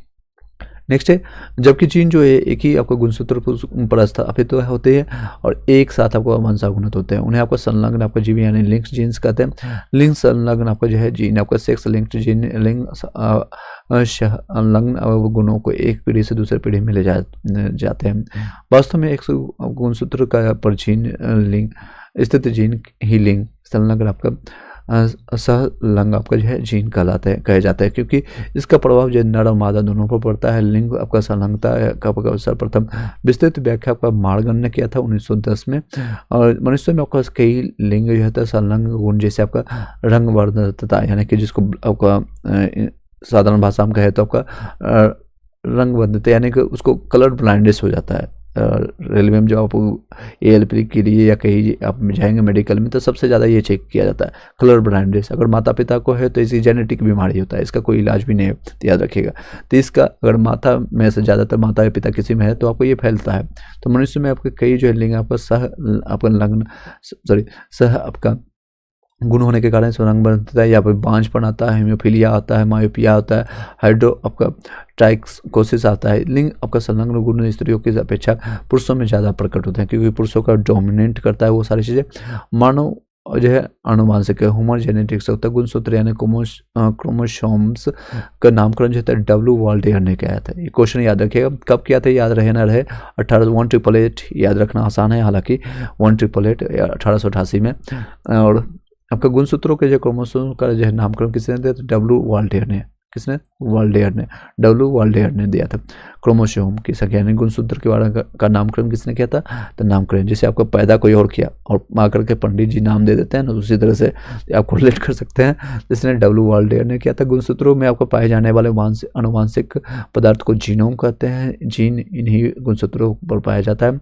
गुणसूत्र के बाहर जीन यदि कोशिका द्रव्य के कोशिकांगों में होती है तो उन्हें आपका प्लाज्मा जीन कहते हैं। गुणसूत्रों के बाहर जीन यदि कोशिका द्रव्य यानी कि कोशिकांगों में होती है तो इसे प्लाज्मा जीन कहते हैं। प्लाज्मा जीन इसे कहते हैं। 1956 में आपका S वेंचर द्वारा जीन की आधुनिक विचारधारा दी गई। इसके अनुसार जो है जीन के कार्य की इकाई जो है सिस्ट्रोम, उत्परिवर्तन की इकाई आपका मिट्रोन, पुनः संकोचन की इकाई का आपका रेयोन कहा गया है। आपका मानव में 20 आवश्यक अमीनो एसिड पाए जाते हैं, याद रखिएगा कितने? 20 अमीनो एसिड पाए जाते हैं। तो ये सारे गुणसूत्र याद रखिए, मैं करवा देता हूँ, अभी डोंट वरी 2 से 3 बार हम बताएंगे, फिर आपका जैव विकास के आपके टॉपिक्स को भी कंप्लीट करेंगे। आर्थर कॉर्नरबर्ग ने आपको 1962 में DNA आपका पॉलीरेमेज नामक आपका एंजाइम की खोज की, जिसकी सहायता से DNA का आपका संश्लेषण होता है। मनुष्य में लिंग निर्धारण, मनुष्य में आपको जो है गुणसूत्रों की संख्या कितने हैं क्रोमोसोम की? तो 46 तय जोड़े कर सकते हैं या 46 कहिए। प्रत्येक संतान को समझाता गुणसूत्रों के प्रत्येक जोड़ी का एक सूत्र अंडाणु के आधार पर माता से, दूसरा जो है आपका शुक्राणु के माता से अंडाणु से, याद रखिएगा अंड के फॉर्म में रहता है, क्योंकि अंडाणु में ही विकास होता है। अंडा माता से आपका 23 मिलता है और 23 आपका मिलता है पिता से। शुक्राणु जिसको कहते हैं, शुक्राणु द्वारा पिता से प्राप्त होता है। शुक्र जनन जिसको एस्पर्मेटोजेनेसिस कहते हैं में अर्ध आपका सूत्री विभाजन द्वारा 2 प्रकार के शुक्राणु बनते हैं। आपका आधे हुए जो है 23 जोड़ी होते हैं, एक सूत्र आते हैं, अर्थात आपको 22 + X आते हैं, जिसकी माता से प्राप्त होता है। आधे जिन्हें आपको 23 कहते हैं, सॉरी 23 होता है, जिसमें Y गुणसूत्र होते हैं, जिसमें आपका 22 + Y होता है। नाड़ियों में एक आपका समान गुणसूत्र आपका जो होता है गुणसूत्र आपका पाया जाता है, जैसे 22 + X² होता है, और उसमें 22 + X वाले अंडाणु पाए जाते हैं।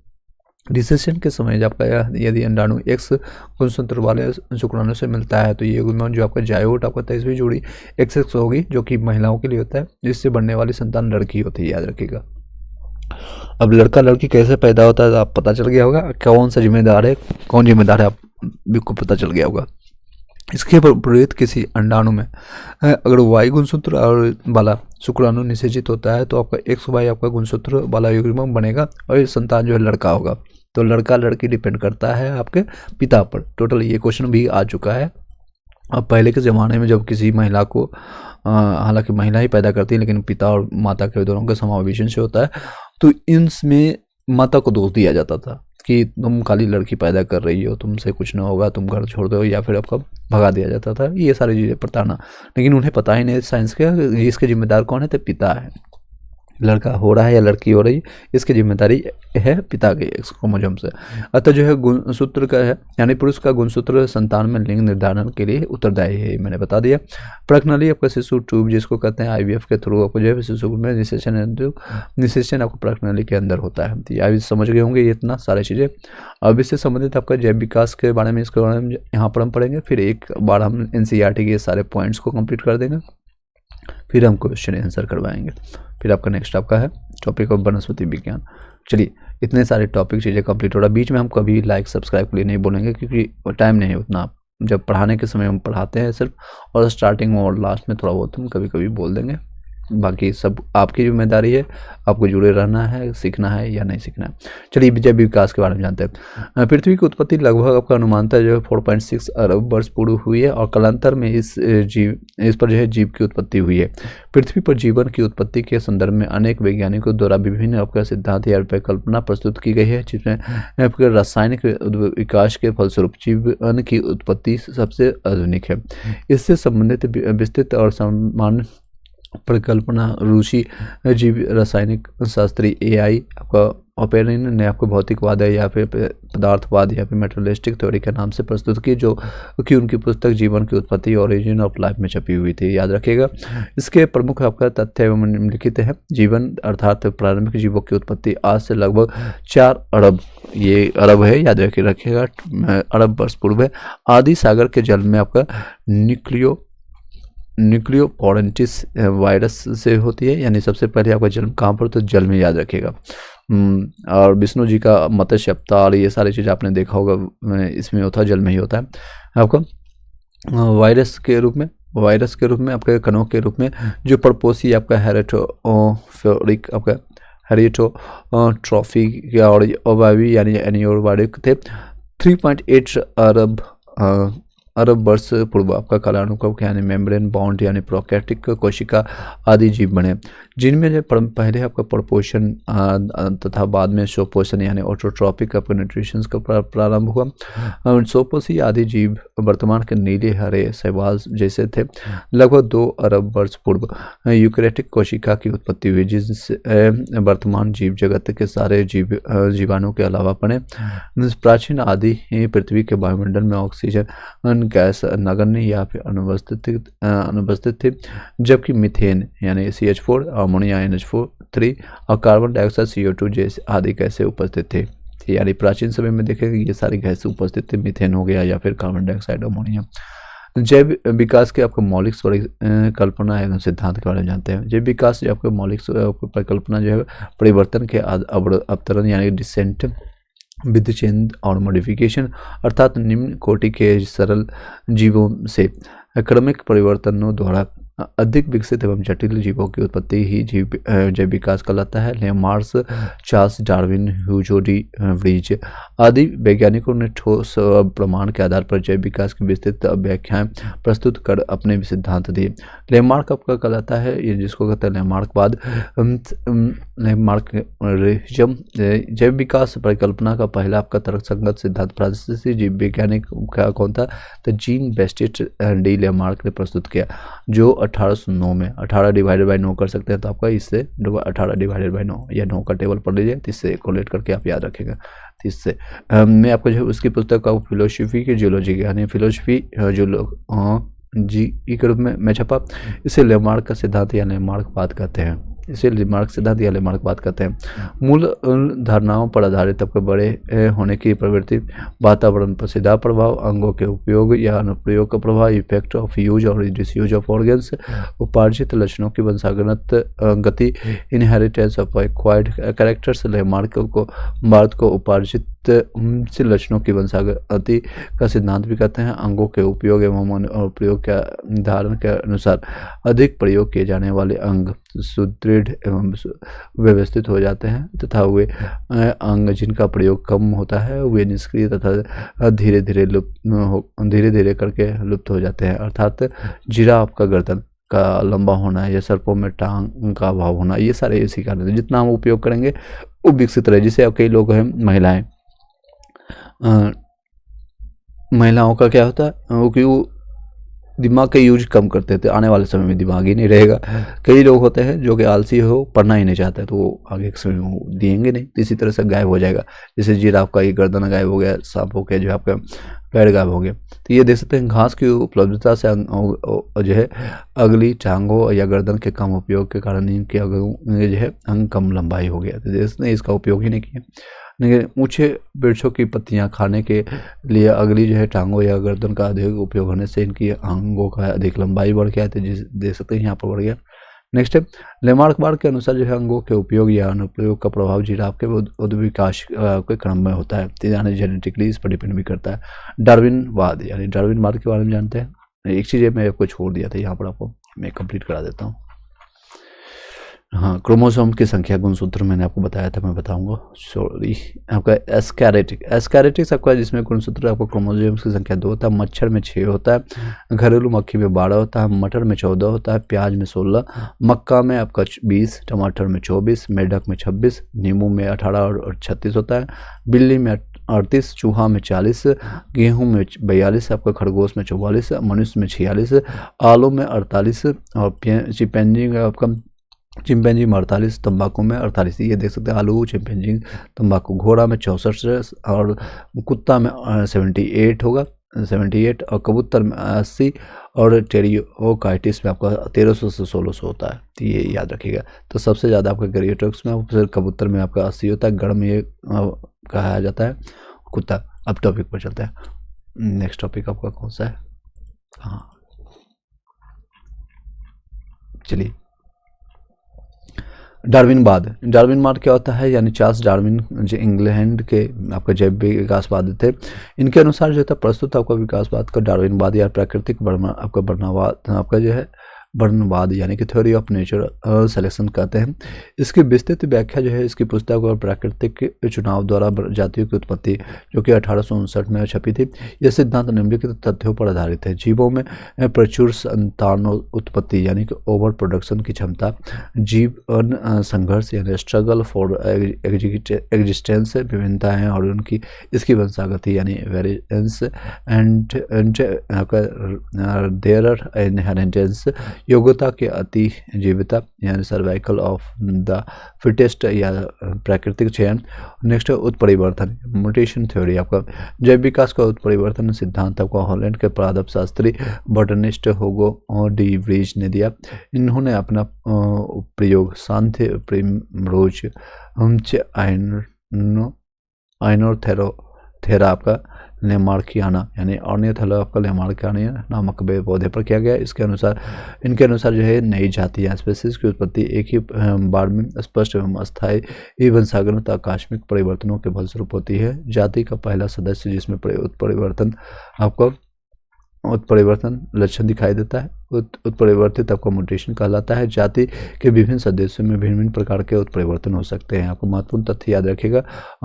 और आर्कियोट्रैप्स जो जुरेसिक आपका जो है युग का एक सर्व पुरातात्मक परिचित था, जिसके जीवाश्म का लगभग आपका 15 करोड़ वर्ष पुराने आपके जुरेसिक चट्टानों से मिले हैं। यह सरीसृपों और पक्षियों के बीच यह का संयोजन कड़ी आपका कनेक्टिंग लिंक था, जिसमें सरीसृपों की भांति लंबी पूंछ, चोंच में दांत, उग्रपादों की उंगलियों पर आपका पंजे। इसके बावजूद यह पक्षी था क्योंकि इसके अग्रभाग उड़ने के लिए पंखों में रूपांतरित हो जाते थे। नेक्स्ट आपका युगलिना जो पादप एवं जंतु के बीच में संयोजक कड़ी आपका कनेक्टिंग लिंक माना जाता था। नेक्स्ट आपका नियोपाइलिनिया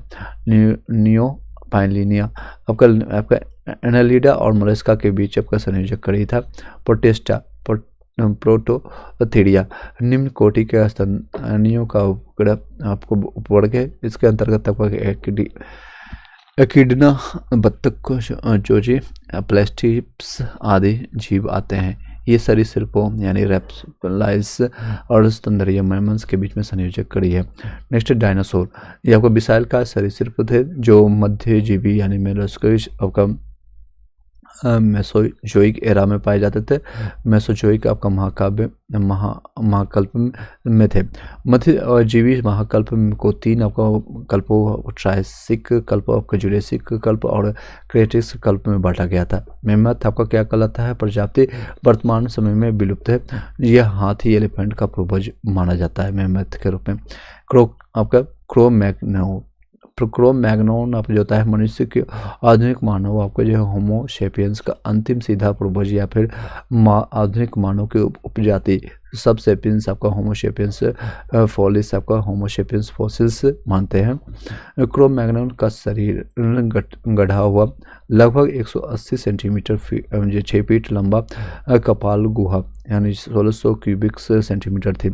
डेनियो शोवन एक आदिवासी प्रजाति थी जो यूरेशिया के जंगलों में लगभग 1.5 से लेकर 2 लाख वर्ष पूर्व निवास करती थी। पहली बार वर्ष 1910 में साइबेरिया की गुफा में प्राप्त अस्थि अवशेषों से इसकी पहचान हुई थी तथा फिर चीन के तिब्बत की एक गुफा से प्राप्त एक आपके जीवाश्म जबड़े के विश्लेषण से इनके पूर्व एशिया तक विस्तारित होने की पुष्टि की गई।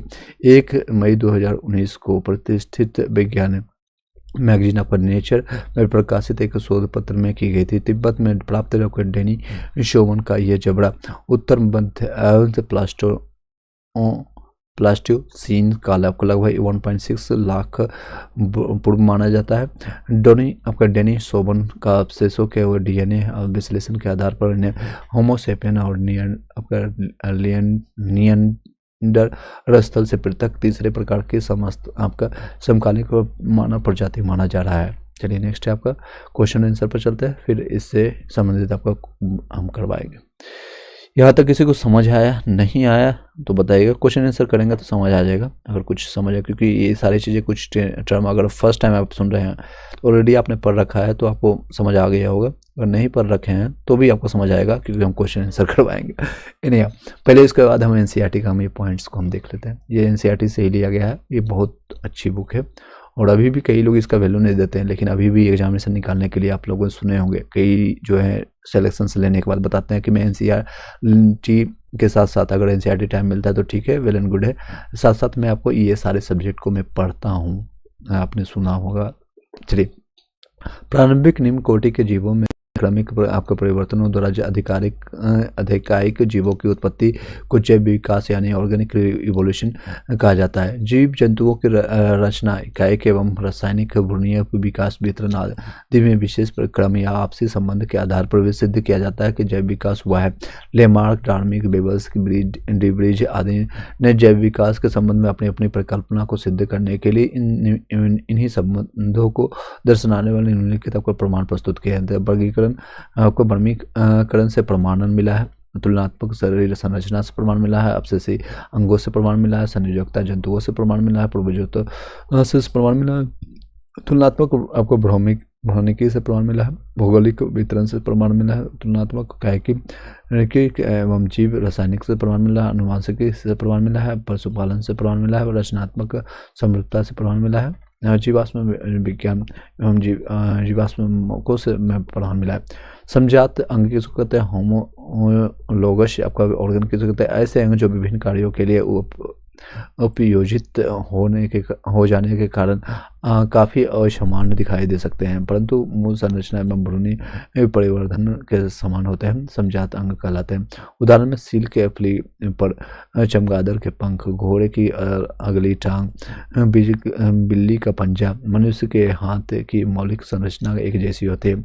इन सभी में होमेरस,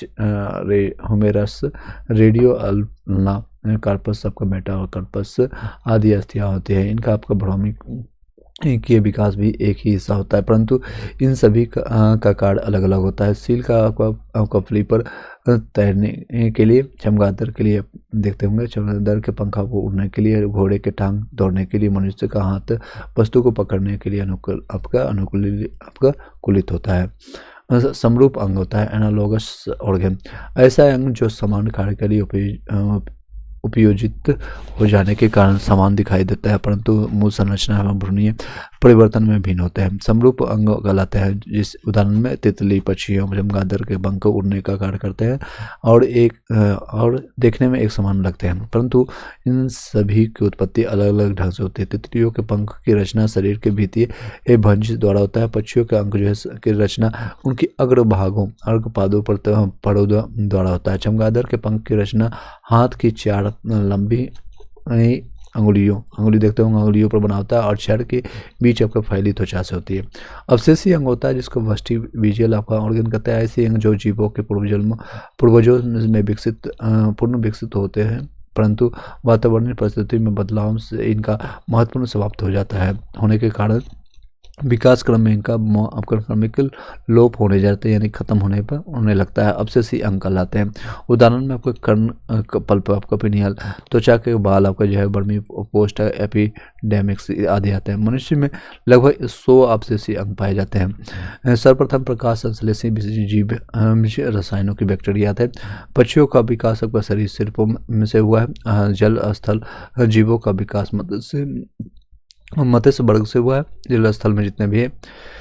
नेक्स्ट है स्तन वर्गीय जीवाश्म। अनेक ऐसे प्राचीन कालीन जीवों एवं पादपों का अवशेष जो हमारी पृथ्वी पर भी विद्यमान थे, परंतु बाद में समाप्त अर्थात विलुप्त हो जाते हैं। भूपटल की चट्टानों में परिलक्षित मिलते हैं, उन्हें जीवाश्म कहते हैं। इनके अध्ययन को जीवाश्म विज्ञान कहा जाता है। जैव विकास के सिद्धांत पर जैव विकास के संबंध में अनेक सिद्धांत प्रतिपादित किए गए हैं, जिसमें लेमार्कवाद, डार्विनवाद या उत्परिवर्तनवाद प्रमुख है। लेमार्क का सिद्धांत 1809 में उनकी पुस्तकों का फिलोसफी जूलॉजी यानी फिलोसफी ऑफ जूलॉजिक में प्रकाशित हुआ था। ये मैंने बताया था 1809 में, आपका यहाँ पर डिवाइडेड करके भी बताया था। 9 का टेबल पढ़ लीजिए या फिर 1800 नहीं, आपका ये क्वेश्चन इंपॉर्टेंट है, याद रखिएगा। लेमार्कवाद का जो आपका पुस्तक का नाम लेमार्कवाद में आपको प्रस्तुत किया गया था। तो ये क्वेश्चन को यहीं पर से रिपीटेड आपको यहाँ पर देखने को मिल रहा है। नेक्स्ट है, कहाँ पर थे हम? यस, चलिए 1809 में उनकी पुस्तक तक कौन सा था? पुस्तक का नाम क्या हुआ? फिलोसफी ऑफ जियोलॉजिक यानी फिलोसफी ऑफ जियोलॉजिक में प्रकाशित होता है। इस सिद्धांत के अनुसार जीवों में एवं उनके अंग में सतत बड़े होते रहने की प्रवृत्ति प्राकृतिक प्रवृत्ति होती है, नेचुरल यानी होता है।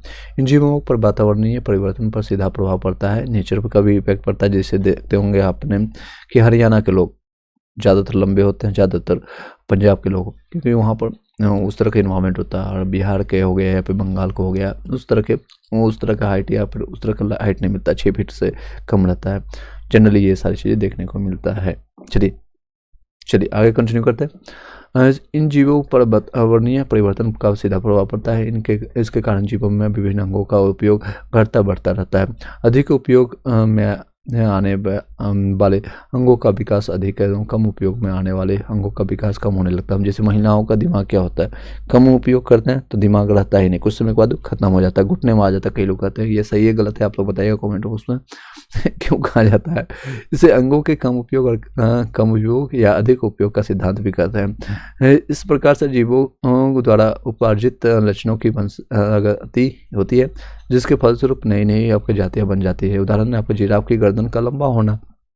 डार्विनवाद यानी कि जैव विकास के संबंध में डार्विन का सर्वाधिक प्रसिद्ध आपका डार्विन को अवशेष का महानतम अवशेष कहा जाता है। चार्ल्स डार्विन 1809 से 1882 तक उनका जीवन काल रहा है। 1831 में आपका बीगल नामक विश्व सर्वेक्षण जहाज पर पूरे आपको विश्व का भ्रमण किया। डार्विनवाद के अनुसार सभी जीवों में प्रचुर आपका संतानोत्पत्ति की क्षमता होती है, यानी सभी जीव जो है अपना संतान बच्चे पैदा कर सकते हैं। अतः अधिक आबादी के कारण प्रत्येक जीवों को अपनी आवश्यकता की पूर्ति हेतु दूसरे जीवों से आपको जीवन पर्यंत संघर्ष करना पड़ता है। देखते होंगे अभी भी टाइम में लोग अपने क्यों पैदा करते हैं बच्चे ज़्यादा, ताकि उनकी एग्जिस्टेंस जिंदा रहे। और वो भले जिंदा ना रहे, कुछ समय बाद मर जाएगा। लेकिन इंसानों की अभी जनसंख्या और कई है बढ़ गई है, अभी इंसानों की जनसंख्या कम होने। कोविड जैसा काम जब आता है या फिर कोई भूकंप आता है, कुछ होता है, तो लोग हजारों सैकड़ों या लाखों लोग मरते भी हैं। एनीहाउ चलते हैं टॉपिक पर आते हैं, अभी जीव विज्ञान को समझते हैं। दो जो है जातीय या जीव जो है आपस में मिल करके आपस में जीव जो है आपस में बिल्कुल आपको जो है समान नहीं होते हैं। वे भी ये विभिन्नता इन्हें जो है इनके जनकों से वंशानुक्रम में मिलते हैं। कुछ विभिन्नता जीवन संघर्ष के लिए लाभदायक होती है, यानी कि जीवन में संघर्ष जरूरी है। देख सकते हैं, मैं नहीं बोल रहा, बायोलॉजी बोल रहा है। अगर आपके जीवन में संघर्ष है यानी आप जिंदा हैं, कुछ ना कुछ आपका भी संघर्ष होना चाहिए। कभी हस्बैंड को वाइफ से झगड़ा हो रहा है, कभी माता को पिता से, कभी पिता को बेटे से, बेटा को बेटी से, इस तरह से कभी न कभी संघर्ष जारी रहना चाहिए। कभी आपको इंडिया पाकिस्तान से, पाकिस्तान को चाइना से, चाइना को इंडिया से। तो ये संघर्ष जरूरी है, ये जो फ्रूटफुल होता है कि आपका विकास को आपका लाभदायक होता है। जबकि कुछ अन्य जो है हानिकारक होते हैं, जिससे जीवों में भी आपको विभिन्नता है, आपको वातावरणीय दशाओं के अनुकूल होने पर बहुमुखी आपका जीवन संघर्ष में सफल होते हैं। उपयोगी विभिन्नता पीढ़ी दर पीढ़ी आपको एकत्रित होती रहती है। काफ़ी समय बाद उत्पन्न जीवधारियों के लक्षण मूल जीवधारियों के में से इतने भिन्न हो जाते हैं कि एक नई जाति बन जाती है। नव डार्विनवाद है, नियो डार्विनिज्म कहता है। डार्विन के पश्चात इनके समर्थकों द्वारा डार्विनवाद के उनको जीनवाद के ढांचे में डाल दिया गया, जिसे आपका नव डार्विनवाद कहा जाता है। इसके अनुसार किसी जाति पर कई कारकों का एक साथ प्रभाव पड़ता है, जिससे इस जाति से नई जाति बन जाती है। ये कारक है आपका विविधता, उत्परिवर्तन, प्रकृति वर्ण, जनन। इस प्रकार जो है नव डार्विनवाद के अनुसार जीवन में साधारण परिवर्तनों के परिणाम स्वरूप जीवों की नई जातियां बनती है, जिसमें आपका जीन परिवर्तन के कारण विभिन्नता बढ़ जाती है। उत्परिवर्तनवाद, यह सिद्धांत वस्तुतः आपका हुगो डी प्राइज द्वारा प्रतिपादित किया जाता है। इस सिद्धांत के 5 प्रमुख आपका तथ्य निम्नवत है। नई जीव जातियों की उत्पत्ति लक्षणों में छोटी छोटी एवं स्थिर विभिन्नताओं के प्राकृतिक चयन द्वारा पीढ़ी दर पीढ़ी संचय या क्रमित के विकास के फलस्वरूप नहीं होती है, जबकि बल्कि यह आपके उत्परिवर्तन के फलस्वरूप होती है। इस प्रकार जो है इससे उत्पन्न जाति का प्रथम जो है उत्पन्न इस तरह से देख सकते हैं। ये कंप्लीट हो गया टॉपिक ऑलमोस्ट, यहाँ आपको मैंने बता दिया। क्वेश्चन आंसर पर चलते हैं, यस नो में भी आप लोग बताइएगा। चलिए, पहला क्वेश्चन है आप लोग के समकक्ष आप बताइएगा। यूपीएससी में देख सकते हैं, आरओ यूपी में पूछा गया मेंस में 2016 में। निम्नलिखित में कौन से जो है प्राचीन या आदि पृथ्वी के अनुमंडल से संबंधित है? तो कौन सा है? तो आपका मीथेन है, अमोनिया है, कार्बन डाइऑक्साइड है। कौन सी गैस जो आपका जो है प्राचीन या आदि पृथ्वी के अनुमंडल वायुमंडल से अनुपस्थित था, यानी वो था ही नहीं। तो मैंने अभी एग्जाम्पल बताया था, मीथेन है, CH4 था, अमोनिया था, NH3 था और कार्बन डाइऑक्साइड CO2 था। तो ये 3 चीज़ था। ऑक्सीजन के बारे में नहीं था चर्चा, तो ये अनुपस्थित था। ऑक्सीजन आया तब भी हम लोग का एग्जिस्टेंस है, जैसे अभी चंद्रमा पर ऑक्सीजन की नहीं है संभावना, या फिर आने समय में हो जाएगा तो वहाँ पर भी लोग बसने लगेंगे, वहाँ पर भी लोग जा कर के बच्चे पैदा करेंगे और XYZ कुछ भी कर सकते हैं। क्या कर सकते हैं आई डोंट नो। चलिए देख सकते हैं प्रश्न में जो पूछा गया, प्राचीन यानी आदि पृथ्वी के वायुमंडल में ऑक्सीजन जो है गैस नगण्य या अनुपस्थित थे, जबकि मीथेन, अमोनिया, कार्बन डाइऑक्साइड आदि गैसें उपस्थित थे। अभी मैंने रिसेंटली मैंने बताया भी था आपको, जब आपको मैंने आपको आज ही के टाइम में मैंने करंट अफेयर पढ़वाया था, टॉप 100 क्वेश्चन आपको एडिटेरिया का, तो उसमें जाकर के देखेंगे मैंने बताया था कि कार्बन डाइऑक्साइड से अब ऑक्सीजन जो परिणत यानी कि ट्रांसफर करने का काम चाइना कर रहा है। तो ये इस तरह से काफ़ी चीज़ें विकास कर रहा है। चाइना काफ़ी आगे है आप लोग से, हम लोग से, पूरे इंडिया से। हम लोग भारत महान करते हैं और कंपेरिजन बांग्लादेश और नाला पाकिस्तान से कर लेते हैं, लेकिन हम चाइना से और USA से कंपेरिजन करेंगे टेक्नोलॉजी के बारे में और बहुत सारी चीज़ों के मामले में, तो बहुत पीछे हैं, बहुत ज़्यादा पीछे हैं, 100-200 साल पीछे हैं शायद। वर्तमान प्रमाण के अनुसार जो है पृथ्वी पर जीव का उद्गम हुआ है। कब हुआ है? तो लगभग 2 अरब वर्ष पुरानी है। ये देख सकते हैं, 1 सैकड़ा, 1000, 10,000, लाख, 10 लाख, करोड़, 10 करोड़, अरब आपका है 2 अरब वर्ष पूरा है। वर्तमान प्रमाण के अनुसार ये देख सकते हैं, सारे के अनुसार जो है लगभग 2 अरब पुरानी है। प्रारंभ में जीव धारण यानी एक कोशिका यानी यूनिसेलुलर थे, फिर बाद में आपका बहुकोशिकीय जीवाणु मल्टी एक सेलुलर ऑर्गन्स का विकास हुआ, जो कि यूकैरियोटिक कोशिका वाले होते हैं। ज्ञातव्य है कि जीवाणु तथा नीले हरे शैवाल साधारण किस्म के आपको प्रोकैरियोटिक कोशिका वाले होते हैं। पृथ्वी पर सबसे पुराना जीव कौन सा था? तो कौन सा था? अमीबा था, या फिर आपका नील हरित शैवाल था, कवक था, यूग्लिना था। क्वेश्चन का आंसर आप साथ साथ देते जाइएगा। इसका सही जवाब नील हरित शैवाल था। कौन सा था? तो नील हरित शैवाल था। चलिए जितने लोग ज्वाइन कर रहे हैं और लाइक करके शेयर कर दीजिएगा। 71 लोग अभी देख चुके हैं। चलिए नेक्स्ट है, पृथ्वी पर सबसे पुराना आपका जीव आपका जो है नीलहरित शैवाल है। ये ऐसे प्रथम जीव है जिन्होंने सूर्य के प्रकाश जल के प्रयोग से भोजन का निर्माण करना प्रारंभ किया था। इस प्रकार से प्रक्रिया से उत्पन्न हुई ऑक्सीजन जैसे गैस आपको वायुमंडल में फैलने लगी, जो अन्य जीवों के विकास में सहायक हुई। डार्विन द्वारा आपका प्रस्तुत प्राकृतिकवाद यानी वर्णवाद निम्न में से किस पर आधारित है? तो आपका किस पर है? तो ओवर प्रोडक्शन पे, struggle of for the existence and variance के लिए, आपका सर्वाइवल ऑफ द फिटेस्ट के लिए। तो ये कौन सा है? तो ये चारों चीज़ों पर, तीनों पर डिपेंडेंट है, सर्वाइवल ऑफ फिटेस्ट और आपका ये सारी चीज़ों पर डिपेंडेंट है। चलिए नेक्स्ट क्वेश्चन पर चलते हैं। बहुत सारे इंपॉर्टेंट क्वेश्चन हैं इसमें, जितने भी क्वेश्चन आप तेजी से हम कंप्लीट करा देंगे और ये उसके बाद ये टॉपिक खत्म होगा, फिर वर्गीकरण के बारे में टॉपिक को जानेंगे। चलिए आई होप कि इंटरेस्टिंग लग रहा होगा। यस नो में भी आप लोग बता दीजिएगा। चलिए नेक्स्ट क्वेश्चन आप लोग के समकक्ष है इस तरह से। 6 नंबर क्वेश्चन पर जाएंगे। ये एक्सप्लेनेशन देख लेते हैं। चार्ल्स डार्विन आपके इंग्लैंड के वैज्ञानिक थे। आपका इन्होंने आपको डार्विनवाद प्रस्तुत किया था। डार्विनवाद को प्राकृतिक वर्णवाद यानी थ्योरी ऑफ नेचुरल सिलेक्शन भी कहते हैं। डार्विनवाद की प्रस्तुति की व्याख्या इनकी पुस्तक प्राकृतिक चुनाव द्वारा आपके जातियों की उत्पत्ति 1859 में छापी थी। डार्विन का प्राकृतिक वर्णवाद ओवर प्रोडक्शन या struggle for existence and variance and survival for the fittest, तीनों जो उत्पत्ति याद रखिएगा, तीनों से संबंधित है। नेक्स्ट है द पुस्तक the origin of the species किसके द्वारा लिखा? तो डार्विन का लिखा गया। ओरिजिन ऑफ स्पीसीज पुस्तक किसके द्वारा लिखा गया? तो डार्विन के द्वारा लिखा गया। चार्ल्स डार्विन इंग्लैंड के वैज्ञानिक थे, जैव विज्ञान आपका विकासवादी थे। इनके द्वारा प्रस्तुत आपका विकासवाद का डार्विनवाद यानी प्राकृतिक वर्णवाद थ्योरी ऑफ नेचुरल सिलेक्शन से डार्विन का लिखा गया, वो याद रखिएगा। विकासवाद का सिद्धांत किसने प्रस्तुत किया? तो देखिए रिपीटेड क्वेश्चन है, MPPSC में भी पूछा गया आपका। नेक्स्ट है जैव विकास यानी इवोल्यूशन को सर्वप्रथम किसने समझाया था? आपका लेमार्क ने। जैव विकास को आपका इवोल्यूशन को किसने समझाया था? लेमार्क ने। जैव विकास इवोल्यूशन का परिकल्पना जो है पहला जिस तर्कसंगत सिद्धांत फ्रांसीसी वैज्ञानिक जीन बैरिस्टेट डी लेमार्क ने प्रस्तुत किया, जो आपका 1809 में उनकी पुस्तक फिलोसफी ऑफ जियोलॉजिक यानी फिलोसफी जियोलॉजिक में छपा। इसे लेमार्क का सिद्धांत यानी उपार्जित लक्षणों की वंशागति का सिद्धांत यानी theory of inheritance of acquired characters कहते हैं। विकास के उत्परिवर्तन सिद्धांत का प्रतिपादन किसने किया था? ह्यूगो डी व्रीज ने किया था। ह्यूगो डी व्रीज ने किया था विकास के उत्परिवर्तन सिद्धांत का प्रतिपादन। नेक्स्ट आपका है विकास के उत्परिवर्तन सिद्धांत म्यूटेशन थ्योरी को हॉलैंड के पादप शास्त्री बोटनिस्ट आपको ह्यूगो डी व्रीज ने दिया। इनके अनुसार जो है कई जातीय स्पीसीज की उत्पत्ति अचानक एक ही बार में होने वाले स्पष्ट तथा अस्थायी वंशागण तक बड़ी विषमता उत्परिवर्तन के कारण होती है। जाति का पहला सदस्य जिनमें उत्परिवर्तन लक्षण दिखाई देता है उत्परिवर्तन म्यूटेशन कहलाता है। इन्होंने पहला आपको प्रयोग सांदे आपको प्रीम रोज इवनिंग आपका प्रिमोश पर किया है। नेक्स्ट कर चलते हैं, बताइएगा इसमें सम्मिलित करना है, मिलान करना है, तो सीधे चलते हैं।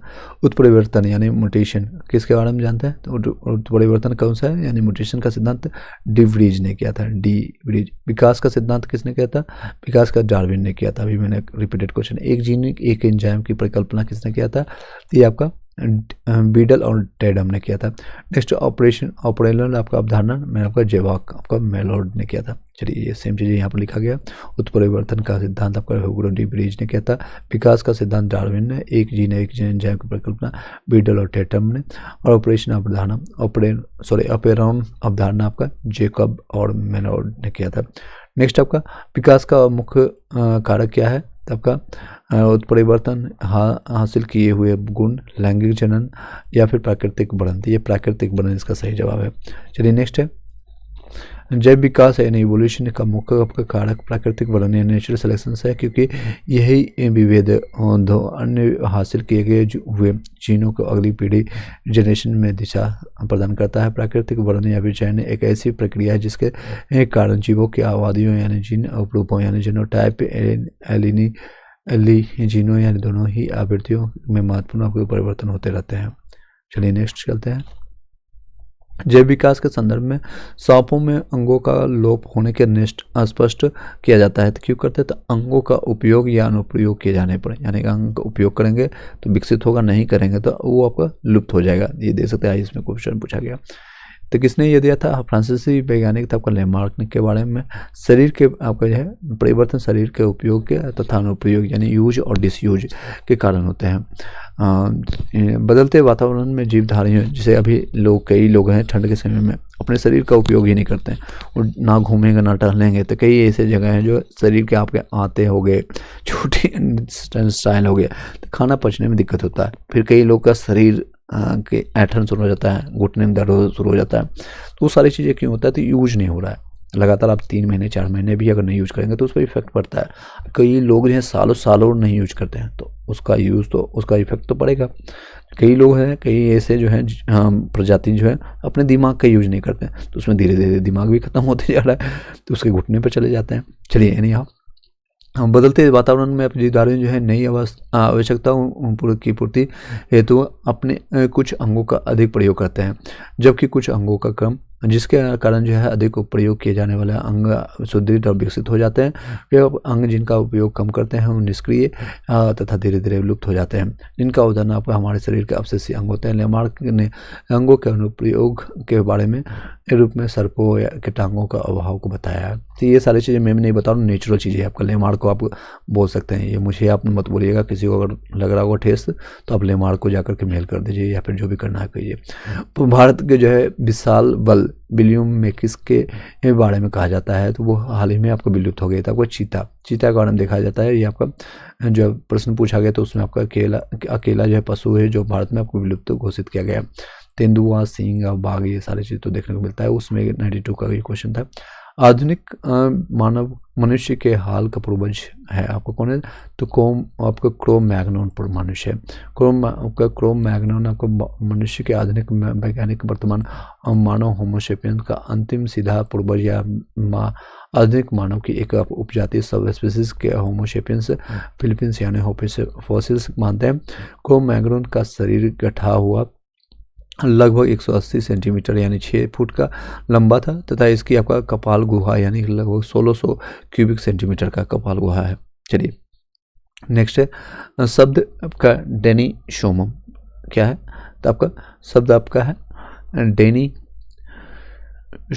डेनिसोमन आपका जो है कभी कभी समाचार खबरों में देखने को मिलता है। इस संदर्भ में किससे संबंधित है आपको बताइएगा? एक प्रकार के डायनासोर का जीवाश्म है, या आदि मानव प्रजाति का है, स्पीसीज के बारे में है, या फिर आपका पूर्वोत्तर भारत में प्राप्त एक गुफा तंत्र है, या फिर भारतीय महाद्वीप के इतिहास के बारे में एक भूवैज्ञानिक है। तो ये आपका सही जवाब आपका बी है। इसमें एक आदि मानव जाति है, स्पीसीज है डेनिसोम्स। शब्द आपको रिसेंटली आपका समाचार न्यूज़ में 2019 का ये क्वेश्चन है, तो उसमें कोविड के समय में आपको उससे पहले आपका न्यूज़ देखने को मिला है। फिर से बता देते हैं इसके बारे में जानकारी देते हैं। डेनिसोम एक आदि मानव प्रजाति थी जो यूरेशिया के जंगलों में लगभग 1.5 से 2 लाख वर्ष पूर्व निवास करती थी। पहली बार ये वर्ष 2010 में साइबेरिया की गुफा में प्राप्त अवशेषों से इसकी पहचान हुई थी, और फिर चीन के तिब्बत में की एक गुफाओं से प्राप्त एक जीवाश्म जबड़े के निश्लेषण से उनकी पूर्व एशिया का तक विस्तारित होने की पुष्टि की घोषणा की। 1 मई 2019 को प्रतिष्ठित विज्ञान मैगजीन आपका नेचर में प्रकाशित एक शोध पत्र में की गई थी। तिब्बत में प्राप्त आपका डेनिसोमन का यह जबड़ा उत्तर मध्य आपका प्लास्टोसिस काल आपका लगभग 1.6 लाख वर्ष पूर्व है। ये डेनिसोमन के अवशेषों के यानी विश्लेषण के आधार पर इन्हें होमोसेपियंस और लिएंडर स्तर के से पृथक तीसरे प्रकार की समकालिक मानव प्रजाति माना जाता है। तो इस तरह से देख सकते हैं साइंस को कोरिलेट कर करके साइंस और टेक कर सकते हैं, तो बायोलॉजी का क्वेश्चन पूछा जाता है। चलिए नेक्स्ट है, अभी इसलिए करंट पढ़ना जरूरी है। करंट नहीं पढ़ेंगे तो आपका साइंस टेक का भी छूटेगा क्वेश्चन, इकोनॉमिक्स का भी छूटेगा, पॉलिटी हिस्ट्री का कई क्वेश्चन छूटेंगे। तो जितने भी लोग कनेक्टेड है सभी सब्जेक्ट पर बराबर ध्यान दीजिए, अदरवाइज आपको फिर बाद में दिक्कतें होंगी, बहुत दिक्कतें होती हैं। चलिए नेक्स्ट है ऑर्कियो आपका टेरेसिस आपका क्या होता है? तो जुरासिक युग का आपका जो है सर्व पुरातन आपको पक्षी के रूप में जानते हैं। आपका प्रोनाउंसिएशन आप देख लीजिएगा, इसमें देखते जाइएगा। और क्यों आपका प्टेरोसिस आपका जो है जुरासिक युग का एक सर्व आपका पुरातन पक्षी था, जिसके जीवाश्म यानी फोसिल से लगभग 15 करोड़ वर्ष पुराने जुरासिक चट्टानों से मिले हैं। ये सरीसृप यानी पक्षियों के बीच आपका संयोजक जंतु था जिसमें सरीसृपों यानी रेप्टाइल्स की भांति लंबी पूंछ, चोंच में दांत, अग्र पादों की अंगुलियों पर पंजे थे। फिर भी यह पक्षी था, क्योंकि इसके अग्रपाद उड़ने के लिए पंखों में रूपांतरित हो चुके थे। यह जंतु जैव विकास यानी ऑर्गेनिक रिवोल्यूशन को सिद्ध करता है। ऑर्कियोटैप्टिक्स किन प्रकों के प्राणियों के बीच में की योजक कड़ी है? तो आपका सरीसृप और पक्षी वर्ग की में मत आपका पूर्वज है, आपका कौन है? तो हाथी का आपका है मेमथ आपका पूर्वज है। नेक्स्ट आपका मेमथ प्रजाति आपको वर्तमान समय में आपको विलुप्त है, यह हाथी का पूर्वज माना जाता है। डायनासोर आपका मेसोजोइक आपके सरीसृप थे। डायनासोर विशालकाय सरीसृप आपका रेप्टाइल्स थे, जो कि मध्यजीवी या मेसोजोइक आपका महाकाय मेसोजोइक एरा में थे। मध्यजीवी महाकाय कल्प को 3 कल्प को ट्रायसिक कल्प यानी 3.8 करोड़ वर्ष का, जुरासिक कल्प को 5.7 करोड़ वर्ष का, क्रिएटेशियस कल्प 7 करोड़ आपका जो है वर्ष में बांटा गया। क्रिएटेशियस में डायनासोर और पुष्पीय पादपों पर आपका स्तनियों का विकास होता रहा, किंतु अंतिम चरण में उत्तरी महाद्वीपों के जुड़ने, गोंडवाना जो महाद्वीप के पृथक होने या पृथ्वी पर उल्कापिंडों के गिरने से डायनासोर सहित आपको लगभग 76% जातियों की व्यापक विलुप्ति हो गई थी। ये सारे शब्द जो आपको दिख रहे हैं भारी भरकम, ये ज्योग्राफी आप पढ़ेंगे वर्ल्ड ज्योग्राफी, तो इसमें आपको देखने को मिलेगा। नेक्स्ट आपका डायनासोर आपको जो रहे हैं तो कौन से? तो मेसोजोइक आपका युग के रहे हैं। नेक्स्ट है जीवों के विकास यानी एवोल्यूशन के संदर्भ में निम्नलिखित में कौन सा आपका अनुक्रम सही है? तो आपका सेसोमेंडल आपका अजगर और आपका कंगारू के रूप में। जो आपका दिए गए विकल्पों में आपका सैलामेंडर का विकास जो है काल सबसे पहले आपका लगभग 360 मिलियन वर्ष